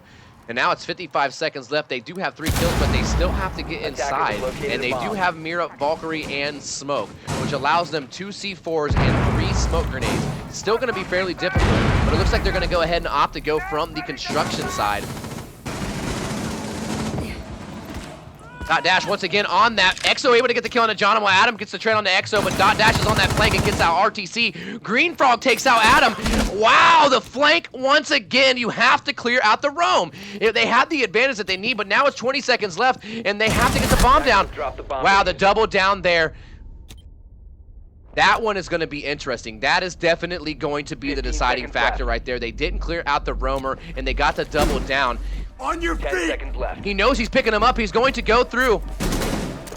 5 seconds left. Attackers have recovered their diffuser. And I'm going to be honest right there. If you're Dash, you just need to push it. Don't throw the C4. And if you're going to throw the C4, you got to throw it short. Look how far he tossed it. You know they're going to be pushing you as soon as they throw it. Throw it right in front of you on the ground, Talon. He's going to run into you. You're probably going to pick up a double kill with it. And if you're not going to, you have to push them when they're picking up the player. Blackbeard can't use his face shield when he's looking at the floor. So a big misplay right there, honestly, by Dash. He had the perfect flank, but he didn't quite make that last little execute that he needed to. Yeah, exactly. And I do think, the power of being able to stay together as a team really, really does it. But unfortunately, the anchors just couldn't quite hold it there. Unfortunately, Sweater got picked up by Adam on the Ash. So that was kind of unfortunate. I think that's a little bit too greedy. Okay, yeah, sure. Put one person up there. Sure. Put like 1.5, put someone like on the top of main stairs. But don't play 2 people upstairs when you know they're pushing back tower. Why would you play 2 people on the other side of the map then they're playing back tower. Because then that only leaves you're in a 3v5, basically is what your anchors are currently dealing with. You know, then Sweater got killed by Adam, that brought it down as well. So unfortunately, I think they just kind of left their anchors out in the open there, just couldn't quite do anything with it though. And unfortunately, just a little bit too late from Dash because he wasn't quite able to fully get all the kills he needed to. He did get quite a few, you know, good job on him, but he also kind of pushed a little bit late. You know, they should have, you know, hey, one's down. It was a trade inside a closet. You know, the Blackbeard's going to be pushing up. You know, just why wasn't he above the other drop? So maybe just a little bit unlucky there. You know, is what you could maybe chalk it up to. But either way, I think that could have been a little bit better played from a team perspective. I don't think Sweater should have been up there. Sure, put one up there. Put Dash up there. He did a great last job. Great job last round. Excuse me. So. Sneaky. Yeah, exactly. So I don't see why you needed to put two. Why double down on something you know that already works? Just seems quite odd to me. Yeah, and honestly, I just want to retouch on what Sweater did because I don't want to discredit him at all. He had the right idea. I really like the idea of throwing the C4 there. You know they have to push out because you can't plant in the closet. Attackers have located a bomb. If you're going to go for the C4, you got to make sure you throw it a little short and assume they're going to be pushing as soon as they pick it up. Exo actually does a good job getting the yokai drone down. Adam gets some good damage down onto this Blackbeard. A minute has already been eaten up. As you saw, there were 4 sitting in the garage. Could have been a scary scenario, but didn't really do much for them. But once again, that yokai drone has already been taken out, so Echo, at this point, you either hit a shot in the face or you're pretty much null and void. I do like what they did, though. The Mira is already open, so they know what's going on. It looks to me like HotanCold is going to try to do some kind of laydown C4. Exo does a good job, and he's able to get the kill on that HotanCold sitting in the hallway. Adam gets to trade back onto Sweater, though. Flanks up through the backside and is able to pick up that kill onto Ash. So that brings it back to a 4-4. And they do still have their Blackbeard, their Thermite, and their Habana, and their Twitch. On the other side, they have the smoke canisters, but they lost their utility from the Echo. They have made their way on top of it already. Bomb is going to go down. He's going to probably die, but he's going to get the bomb down, so it doesn't really matter. Good job by him. He actually is able to get it up with his lock. Excuse me. Blue able to get the kill on a Jonimal, though. Defenders have located Adam, though, with the double kill this round, he's able to get the trade back onto Blue. Attica's getting the kill onto Dash, and it's all over now. He's going to get the defuse here, and it looks like this map is going over in favor of NerVa. Just like you said, they didn't win that round, and they were able to bring it back and take this one 6-4. So fantastic job by NerVa to once again keep their poise and be able to bring it back and take this map for themselves. Yeah, again, you know, great job there. The retakes are impeccable from NerVa. I believe that's like the second or third time that they were able to retake a site that was planted. You know, they really know what they're doing. They really know how to win their gun battles. You know, unfortunately, maybe some really poor post-plant positions coming out from Miner. Maybe if they can work a little bit on that for this last map, I think that'll really show some good changes. But with that, I think we're going to go into a 5-minute break. Yeah, we will take a short break here. It's been a long game. They both went to overtime, so it's been extremely exciting. But we appreciate you guys here. Stick around, and we will be right back with some Week 7, Day 14 CCS action.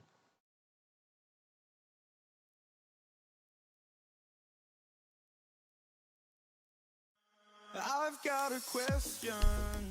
If you'd hear me out in your defense, you never had a chance.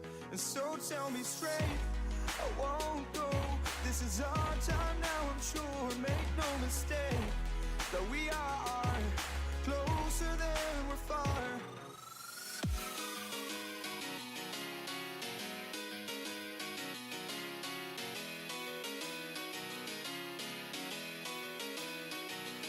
Embrace for impact, and fight your fears apart. Embrace for impact, I'm the future's engineer, and baby I'm here, I'm here, I'm here.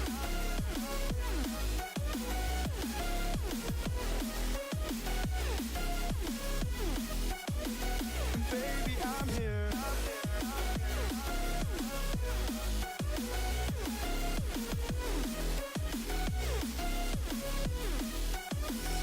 baby I'm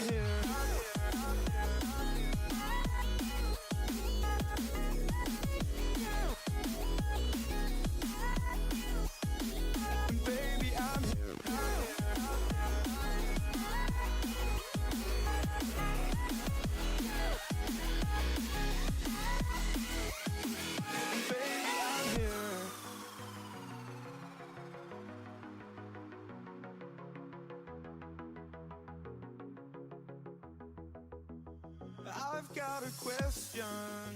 If you'd hear me out in your defense, you never had a chance.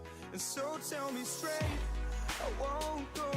This is our time now, I'm sure. Make no mistake that we are closer than we're far.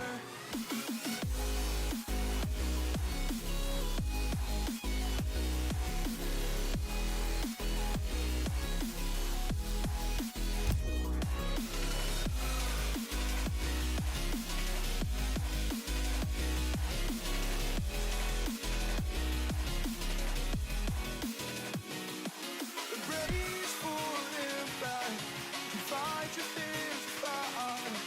Brace for impact, I'm a future's engineer, and baby I'm here, I'm here, I'm here.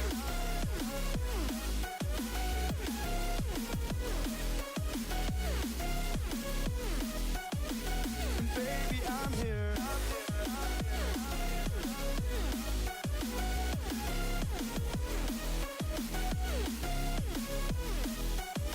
And baby I'm here, I'm here,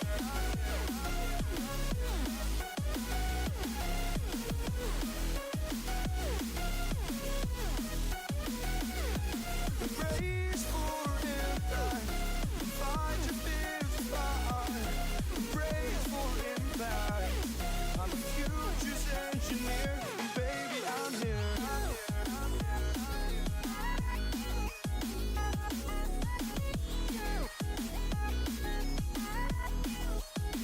And baby I'm here, I'm here, I'm here.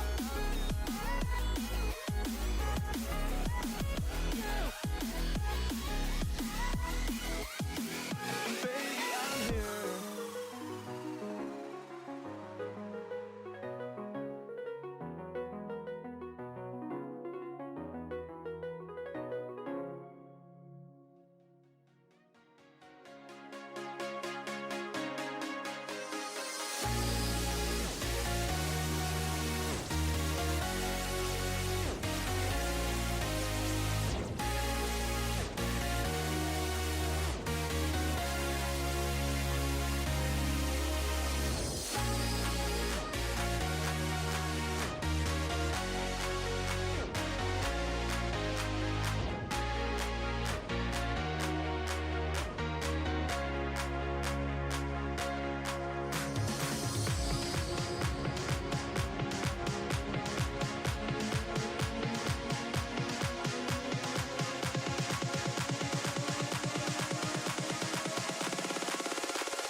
All right. We are done with our 5-minute break here. We are on our final map here. It's all tied up 1-1. First map went over to Minor Esports 6-5 in overtime. Second map went over to NerVa 6-4 in overtime on Oregon. Our final deciding map will be Border, and I believe that we are ready to kick this underway as soon as we have all our players in the lobby and readied up.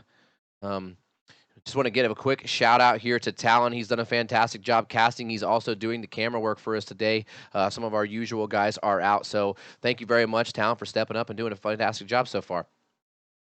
All righty, sounds good. Thank you very much. I think these teams are ready to go, so let's go ahead and get it right underway. Luckily, they were already on the right side, so that's quite convenient, actually. Yeah, it makes it kind of nice. We ain't got to worry about too much. We can go ahead and get this game started. So that's two maps that's going to overtime. Game sound a little bit right now. Ooh, game sound. All right, hold on. We got this. Easy fix. There we go. There it is. Now we got the game sound back. Cool. So as I was saying, that's two games that's gone into overtime. That's pretty good, honestly. That's really something I've always, said, hey, if you can bring a series to a full 33 rounds, all 3 maps going to a 6-5 scoreline, that's kind of like the true like competitive aspect of any esport, really. Absolutely. But especially Siege, bringing it to every single possible moment. Yes, it does take a while, but honestly, that's the great part about it. You can really go as far as you can and really prove that, hey, we are the better team. We Attackers proved need it. to We locate came and down to it. defuse But as many there's bombs also as kind of they a can. caveat to it. It also kind of depends on make sure the maps aren't unbalanced. I think the 3 maps we're going to be seeing today, we've seen today so far, really are kind of the balanced maps. I think Chile maybe is a little bit attacker sided, but both Oregon and Border are again both pretty solid on terms of attacker defender win rate. So it's really it really puts the spotlight on the players and not so much the map itself. Right. So what do you expect to see from the teams on this one? It's the first round, it's Border. We haven't been here yet today, so what do you think is going to happen here? 5 seconds left. Well, I think Miner has a kind of a thing where they kind of start out pretty good early on, but then something kind of happens, and then NerVa kind of comes back, and then they kind of bring it back up. NerVa is able to finally finish that one out again. So it's kind of hard to tell, honestly. Both teams have the skill to do it, but I do think just having Adam and HotanCold, aka Matt, having both of them there really does make a huge difference. On this team, they've done so many great individual plays. Especially HotanCold, on Habana, just makes such an impact on attack just by himself. Honestly, I think there's several rounds that you can contribute just to his individual performance alone, and that really does make a huge difference here. Oh, Rezo. Oh, wow. And I thought he saw it for a second, but apparently he didn't. So an easy Claymore kill coming out for Dash there. Reloading, cover me. Yeah, it's kind of interesting. He was kind of running around like he was on offense there. He just said it there. Confirmed through chat. HotanCold confused on which side he was. Apparently he's a little colorblind right now. Sweater able to get the second kill of the round for Miner Esports, and he takes out RTC with a nice headshot. So far so good. Once again, it seems like the momentum in the beginning is always in favor of Miner, and then NerVa figures it out and comes and brings it back. Maybe that's just part of their experience. So they're a little bit more, they have more experienced players, I would say. And so that can really make a big difference, though. Wow, Exo, nice headshot onto Adam. Some serious drywall. Yeah, like I was saying, just having both of those 2 pro players, they can make really big call-outs. That can make such a difference in the end of the round. Good job by John to take out Sweater, and a good job by Atticus to take out Exo. Unfortunately, Green Frog did hop inside and was able to get the kill onto Atticus and trade it back. So it's all now left onto Smoke. That Blackbeard took him low, but Blue pushed up from the front stairs and was able to get him from the security doorway here and finish up that kill for round 1 to go over to Miner Esports once again. And it just seems to be a reoccurring trend, Talon, is they go up early. Yeah, do you think, I don't know. The question is, will Miner be able to go 2-0? Will they be able to bring it back to 1-1? So that's kind of the question here.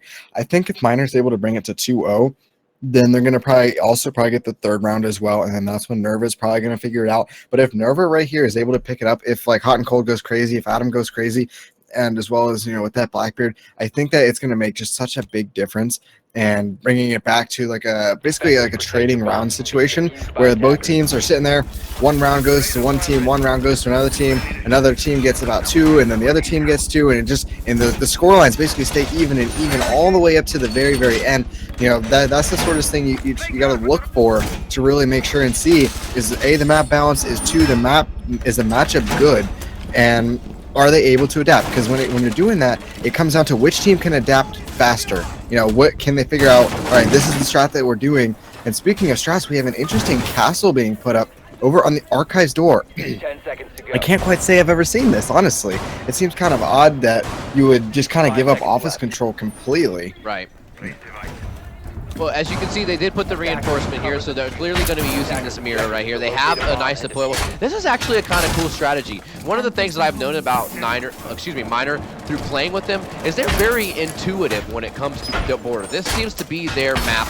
Of all the maps, this is the one that they are the most comfortable with, and they seem to always bring the newest ideas to. Now, they're not all successful. and it could just be down to execution. It doesn't necessarily mean that their strategy is wrong, but it's always exciting to see a fresh new outlook on something that we see so frequently like Border.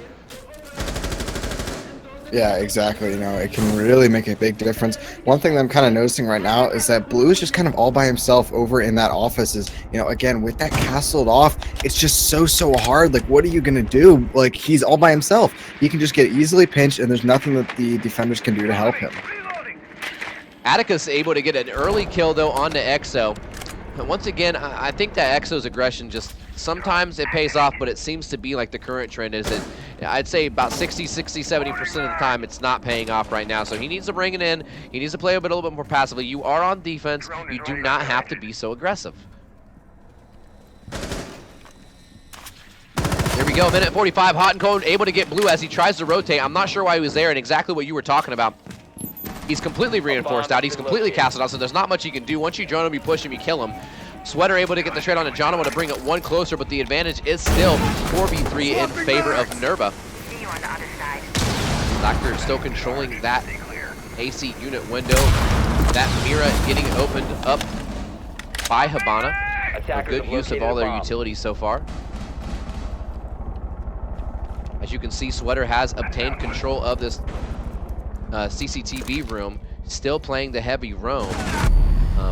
But they are flanking from the other side. Adam does a good job pushing through the hallway and getting the easy pickup onto Sweater. The bomb is starting to go down.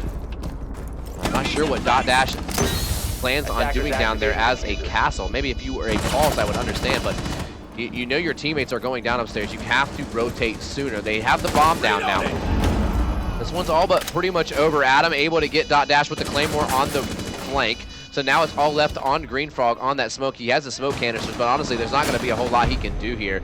And just like that, RTC shuts him down. Green Frog's dead, and round 2 is going over to NerVa. So that's the second Claymore kill that we've seen this game. You know, you'd think that some of these players would start realizing, hey guys, there's going to be a Claymore on that every single round. You know, so with that, they're going to bring it back to 1-1. Again, you just gotta look down, guys. Just look down at your feet, and you'll be good. You know, I don't know why. Why was the castle downstairs? That kind of confused me. I was like, okay, well, he doesn't have he doesn't even have impacts. Yeah, like he can't even impact like from below. Like that in and of itself is kind of weird. Like if I don't know, it's just really confusing for me that he'd be down there and not on a flank sooner. Like maybe if you had impacts, you could kill that Claymore and then go from there. But I don't know. He just needs to be playing Insight with his buddy. They can't castle him off like that. Blue is just all by himself in offices, and that just makes, you know, really hard to try and work as a team, because especially when you separate someone out like that, you know, that's like, okay, well, we're just gonna let you roam by yourself. Like, why not just go downstairs? Like at that point, like, you know, play downstairs, bring impact so you can kill the Claymore even. And there's a couple different things you can do, but then, no, I don't know. So a couple of mistakes there, I believe, from Miner. I think they will fix it. I think they're going to realize real quick, Blue's going to be like, hey, guys, I can't do this. Like, I can't sit out here by myself. So I fully expect them to change. And if they don't change, I think that's going to actually be the more surprising thing than if they did. Something that I would have liked to see. I mean, he really didn't have much to do, so why not put that player on a pulse and play him underneath? You know, you have your bandit roaming with you, so why not pair him up and hold underneath? As soon as they do try to take that side, you can easily C4. The hatch was open. He was right there. If he had a C4, he's down. The bomb's down. You know he's there, and I think it changes around entirely. So I just think they need to utilize their operator selection a little bit more, and they should be all right, like you said. But we are into round 3 now, all tied up 1-1. We are on the final map of the series. Both maps went to overtime, so I half expect this one to do the same thing, because it seems like this is a very, very, very balanced matchup, at least currently. Exo with a little interesting angle here, though. He always tends to find these things.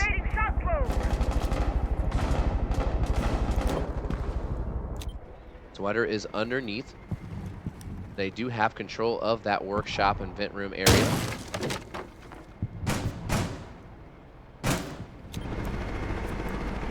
Green Frog, of course, on Blackbeard, per usual, is going to control this AC unit window.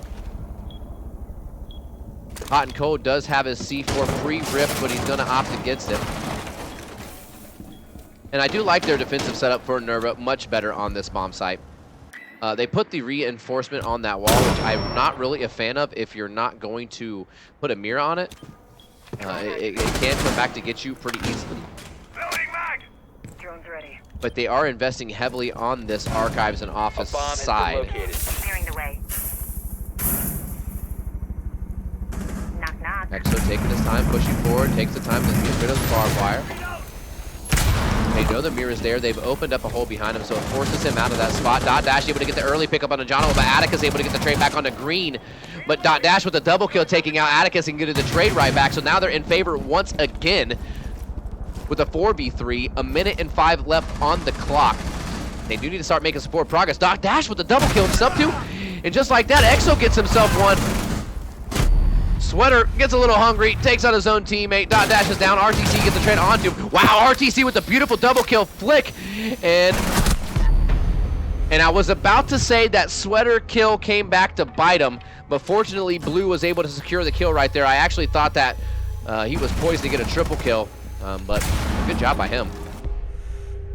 Now, what we saw that kind of happen is you have fountain control. You have the mirror on it. I believe it was RTC inside of that fountain area. But then they opened up the back of fountain with that Habana charge. But where was the site players? Why wasn't anyone like shooting those Habanas from behind? You know, that's the whole point is, you know, when they open up, when they try to open up the back of fountain with those Habanas, you're supposed to shoot them.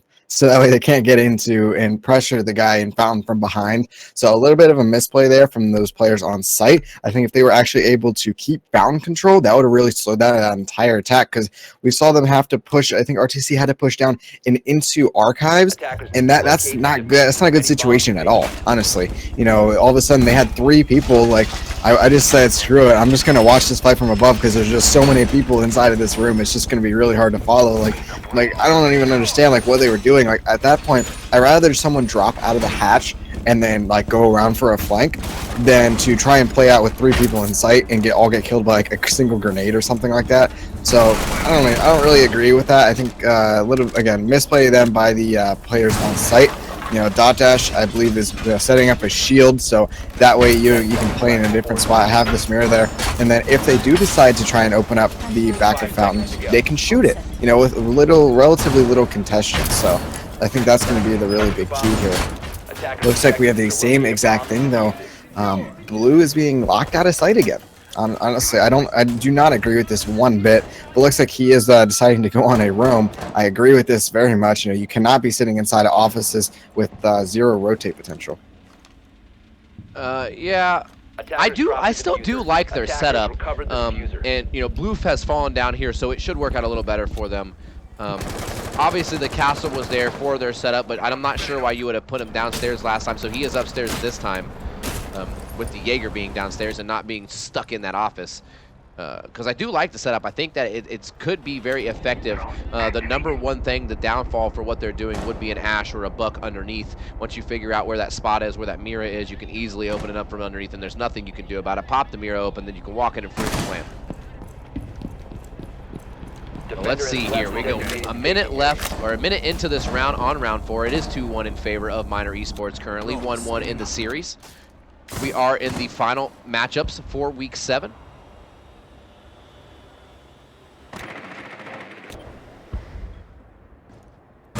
Interesting pace here, and Exo does a good job finally removing the aggression and playing to his strengths. But then once again, he gets taken down by HotanCold to trade it right back. So now it's favoring the attackers, in my opinion, with a minute and 30 left. Now this is going to be interesting because they don't have anything to get rid of that bandit charge. So they're going to have to put it on the left side as opposed to the right side, which it looked like that's where they wanted to put their thermite charge in the first place. Bomb located by attackers. Johnimo able to get the kill on the Sweater. HotanCold getting the kill on the Dot Dash. Not sure, Johnimo. That should be a good nade. Takes him out. He has to peek up. He headshots him. HotanCold with a double kill to finish it off with Blue. Blue does get a kill, but it doesn't matter because that round's going over to NerVa, and now we're all tied up again, 2-2.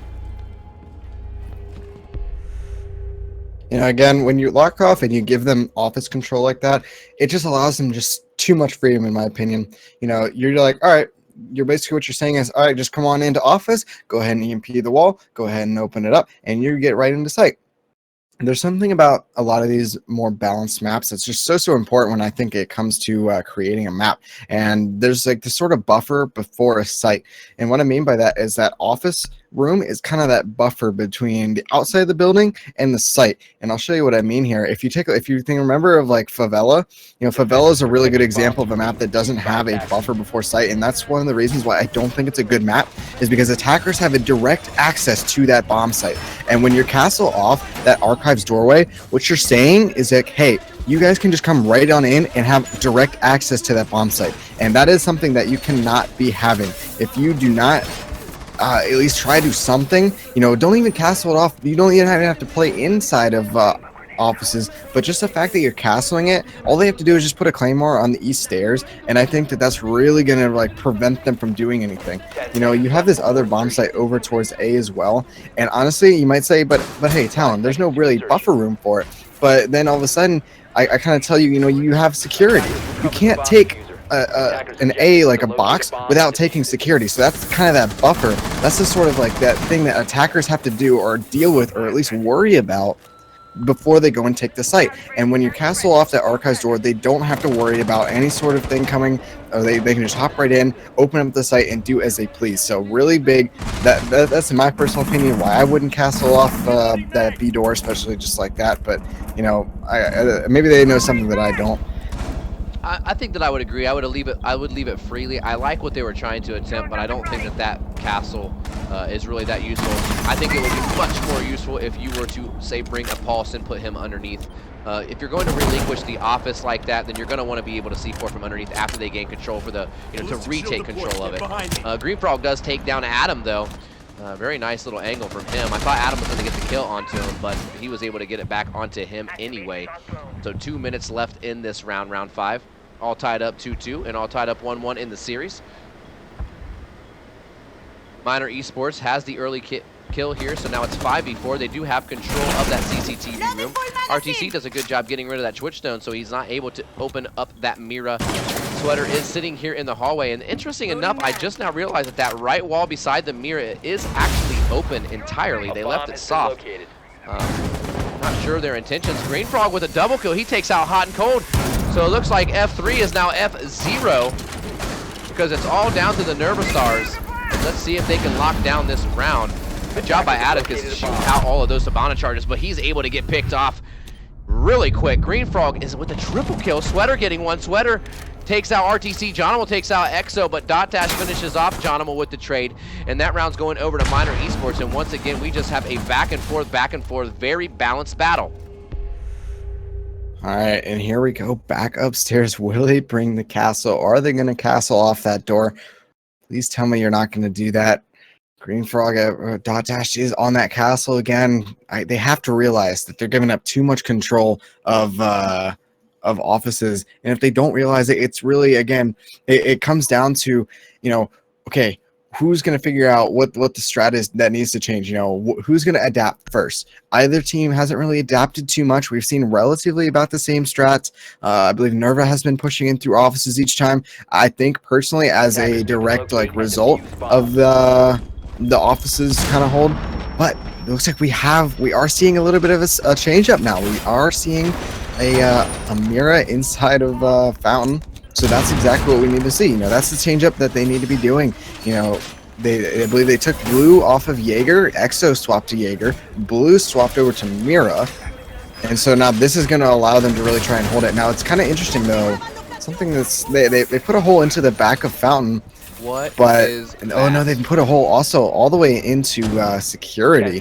So they're playing wide angles, but they're also not playing a Mira. Usually if you see something like this, they're going to put a Mira on the inside of security facing down the hallway, the second floor hallway. So just a little bit of an interesting setup, a little bit different. They have decided to put that castle door on east there. That's fine. That's perfectly fine. Looks like most of NerVa has also spawned over back towards the east, so they fully expect to see that castle door in the exact same spot, but I'm not exactly sure because they're not going to see that. Yeah, the most interesting thing to me here is how you have it open all the way to CCTV, but then you have your Mira right on the same side where the hole is. So what happens if your castle goes down in that CCTV? Your entire strategy probably is going to crumble. I'm not sure about this. I like that they have multiple things prepared, but I am not liking the way that this one looks from a defensive standpoint. It seems a little weak at certain elements. Now, of course, if Dash can do a good job in here, he can get himself a pick or even remain in there the entire time, then it completely changes the element of the strategy, and it actually makes it very strong. But you do leave a lot up in the air, so to speak, in a situation like this with a setup like that. Wow, Jonimal, good job switching right over to him right as he gets the tap on the Dash. Exo able to get the trade on the Jonimal, though. I'm actually glad that I see him on this class. He is more of a fragger. I don't like seeing him on that utility of Mira. He plays it too aggressively, and the character just isn't fit for that kind of play. So good adaptation for them. I like to see the strategical change. He's still able to hold him out, but that castle is down. Fortunately for them, Exo has made his way in there. So they still have CCTV control, kinda. He's hanging out in this break room, but they know he's there. It's pretty much just a matter of time before he gets taken out. Hopefully he can get a couple trades before it happens, though. You can see the flashes going through. So they finally flash them, and they're just going to go ahead and push in. Wow! Beautiful shot by Sweater. And as you can see there, the Yokai drone was actually putting some damage down to... Able to make him groggy, RTC, excuse me, able to take out Exo. So now it's a 3v3 situation. Oh, and Sweater, you can't miss those shots. Good job by Adam to keep his composure and able to solidify that kill. But that's a kill that, honestly, Sweater should have had that one. That does make it a 3v2, though. 50 seconds left in favor of NerVa. And that is exactly what I was talking about, Talon. That mirror is open, and there's nothing you can do. I mean, it's pretty much open. You've relinquished full control. All left on the shoulders of the...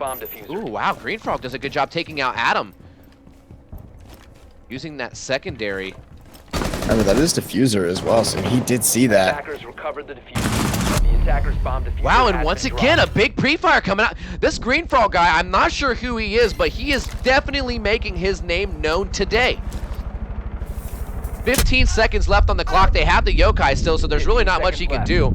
They're gonna go too. Oh wow, no, oh my gosh, they are very fortunate. That was very poorly executed by the defenders, and they are lucky that they got that kill there, but they did indeed. So now it gives the advantage finally over to Miner Esports on this one, and I believe that puts them at 3-2.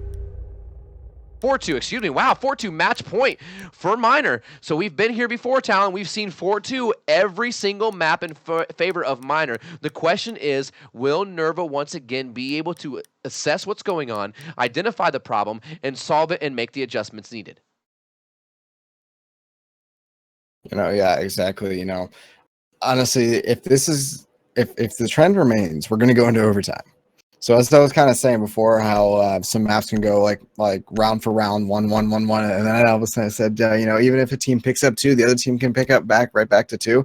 So with that, you got to remember, if Miner doesn't win this round, they're gonna have to defend downstairs. Now that'll be the first time we would see downstairs, because NerVa has decided once again to play upstairs. You know, they've tried again and again and again, they just haven't been able to figure out how to correctly defend this site. And I don't know exactly what they're trying to change now. Actually, they want to pulse. HotanCold is now pulse downstairs. This could be big, but however, I believe he has been spotted out by Blue as well on the drone, so that's going to be really kind of key there. Okay, guys, we know he's downstairs. All of a sudden, it's kind of like a flashback to Chalet. Just like an hour or so ago, you know, they were having such an issue with roamers. You know, they're hearing him do all this stuff, but now here's the time where they have to go and kill him. They don't kill him, he's going to be able to get a C4 kill, and he's going to be able to do quite a few different things. The number one thing to know, honestly, for me is the change-up that we saw come underway for Miner Esports. They did a different variant of the same strat. They adjusted the operators, they switched them around, they put Exo on more of a fragging role, and it definitely paid off, paid dividends in the end. So a good job by them to recognize the problem, see what they needed to change, make the change, and then execute upon their lessons. So a good job by them so far. Let's see what happens in this round, because it is match point for Miner Esports, and it's winner take all at this point because we're all tied up at 1-1. Deploying heartbeat sensor. I do like the positioning of HotanCold right here, because this spot allows you to get a lot of intel. If you can safely sit in here, which I don't think he knows, but he did just get spotted by a drone, and now he does know. So as you can see, he put a little bit of pre-fire down on the hall, and it looks like he's going to aggressively push through. I really like this play by Sweater. He has no clue he's there. And EXO is able to get the kill on the HotanCold. How did that... I'm confused. Did he get him from the hatch there? Yep, looks like he did get it from the hatch. They thermited it open, and I think he was just there to help him cover. I think he was going to die either way to Sweater if EXO wasn't there, but still made it work. Yeah, it was just a little bit confused. EXO, though, he's coming up with a double kill, showing why he can be a fragger when he needs to be, and he takes out Adam and HotanCold, and once again, F3 to F0. Let's see what they can do. As you can see, he did push through. Fantastic Claymore. You just don't want to jump out there like that, Atticus. You want to check it out, see what you can do. Dot Dash able to get the kill onto Jonimo. It's all now onto RTC. He's able to pick up the kill onto Sweater. He's able to get the double kill, and RTC honestly is doing a great job playing the anchor on a roll. Wow, with the triple kill, headshot after headshot after headshot, and it was looking like it was going to be, wow, with the quadra kill, the 4K! He only needs one more! It looked completely grim for NerVa, and RTC once again doing a fantastic job. Green Frog, he was only left on 1 health. Wow. I know that they lost that round, but I just want to say real quick, RTC, fantastic play today. You have shown me that you are poised and ready for the future once you become of age, but it was still just a little bit too much for them. The teamwork of Minor Esports is what ultimately toppled them at the end of the day, and that win went over to them in a 2-1 fashion. Yep, fantastic job. You know, I was really rooting for RTC there right at the end. He did such a fantastic job, but unfortunately, the numbers were in the attacker's favor there, and that, I believe, is going to close out this series 2-1. Yeah, indeed it does. And, you know, that was honestly probably one of the most exciting matches that I think that I've had the opportunity to cast so far in the CCS. It was close. It was back and forth. It was toying with our motions. It was up and down. We got to see some beautiful 3Ks, some 4Ks, some clutching. So great job by everyone, honestly. You know, yeah, I couldn't have said it better. I don't think we've ever had a series go as long either. You know, there's 2 out of the 3 maps went into overtime, you know, so great job, you know, really showing both teams very, very evenly matched. You know, big shout out to HotanCold and, of course, Adam for showing up for NerVa. Great job to see them playing in the CCS. But other than that, I couldn't agree with you more. Just a fantastic matchup all around. I don't think we're going to be seeing a better one for at least next week. Yeah, maybe next week. The next one is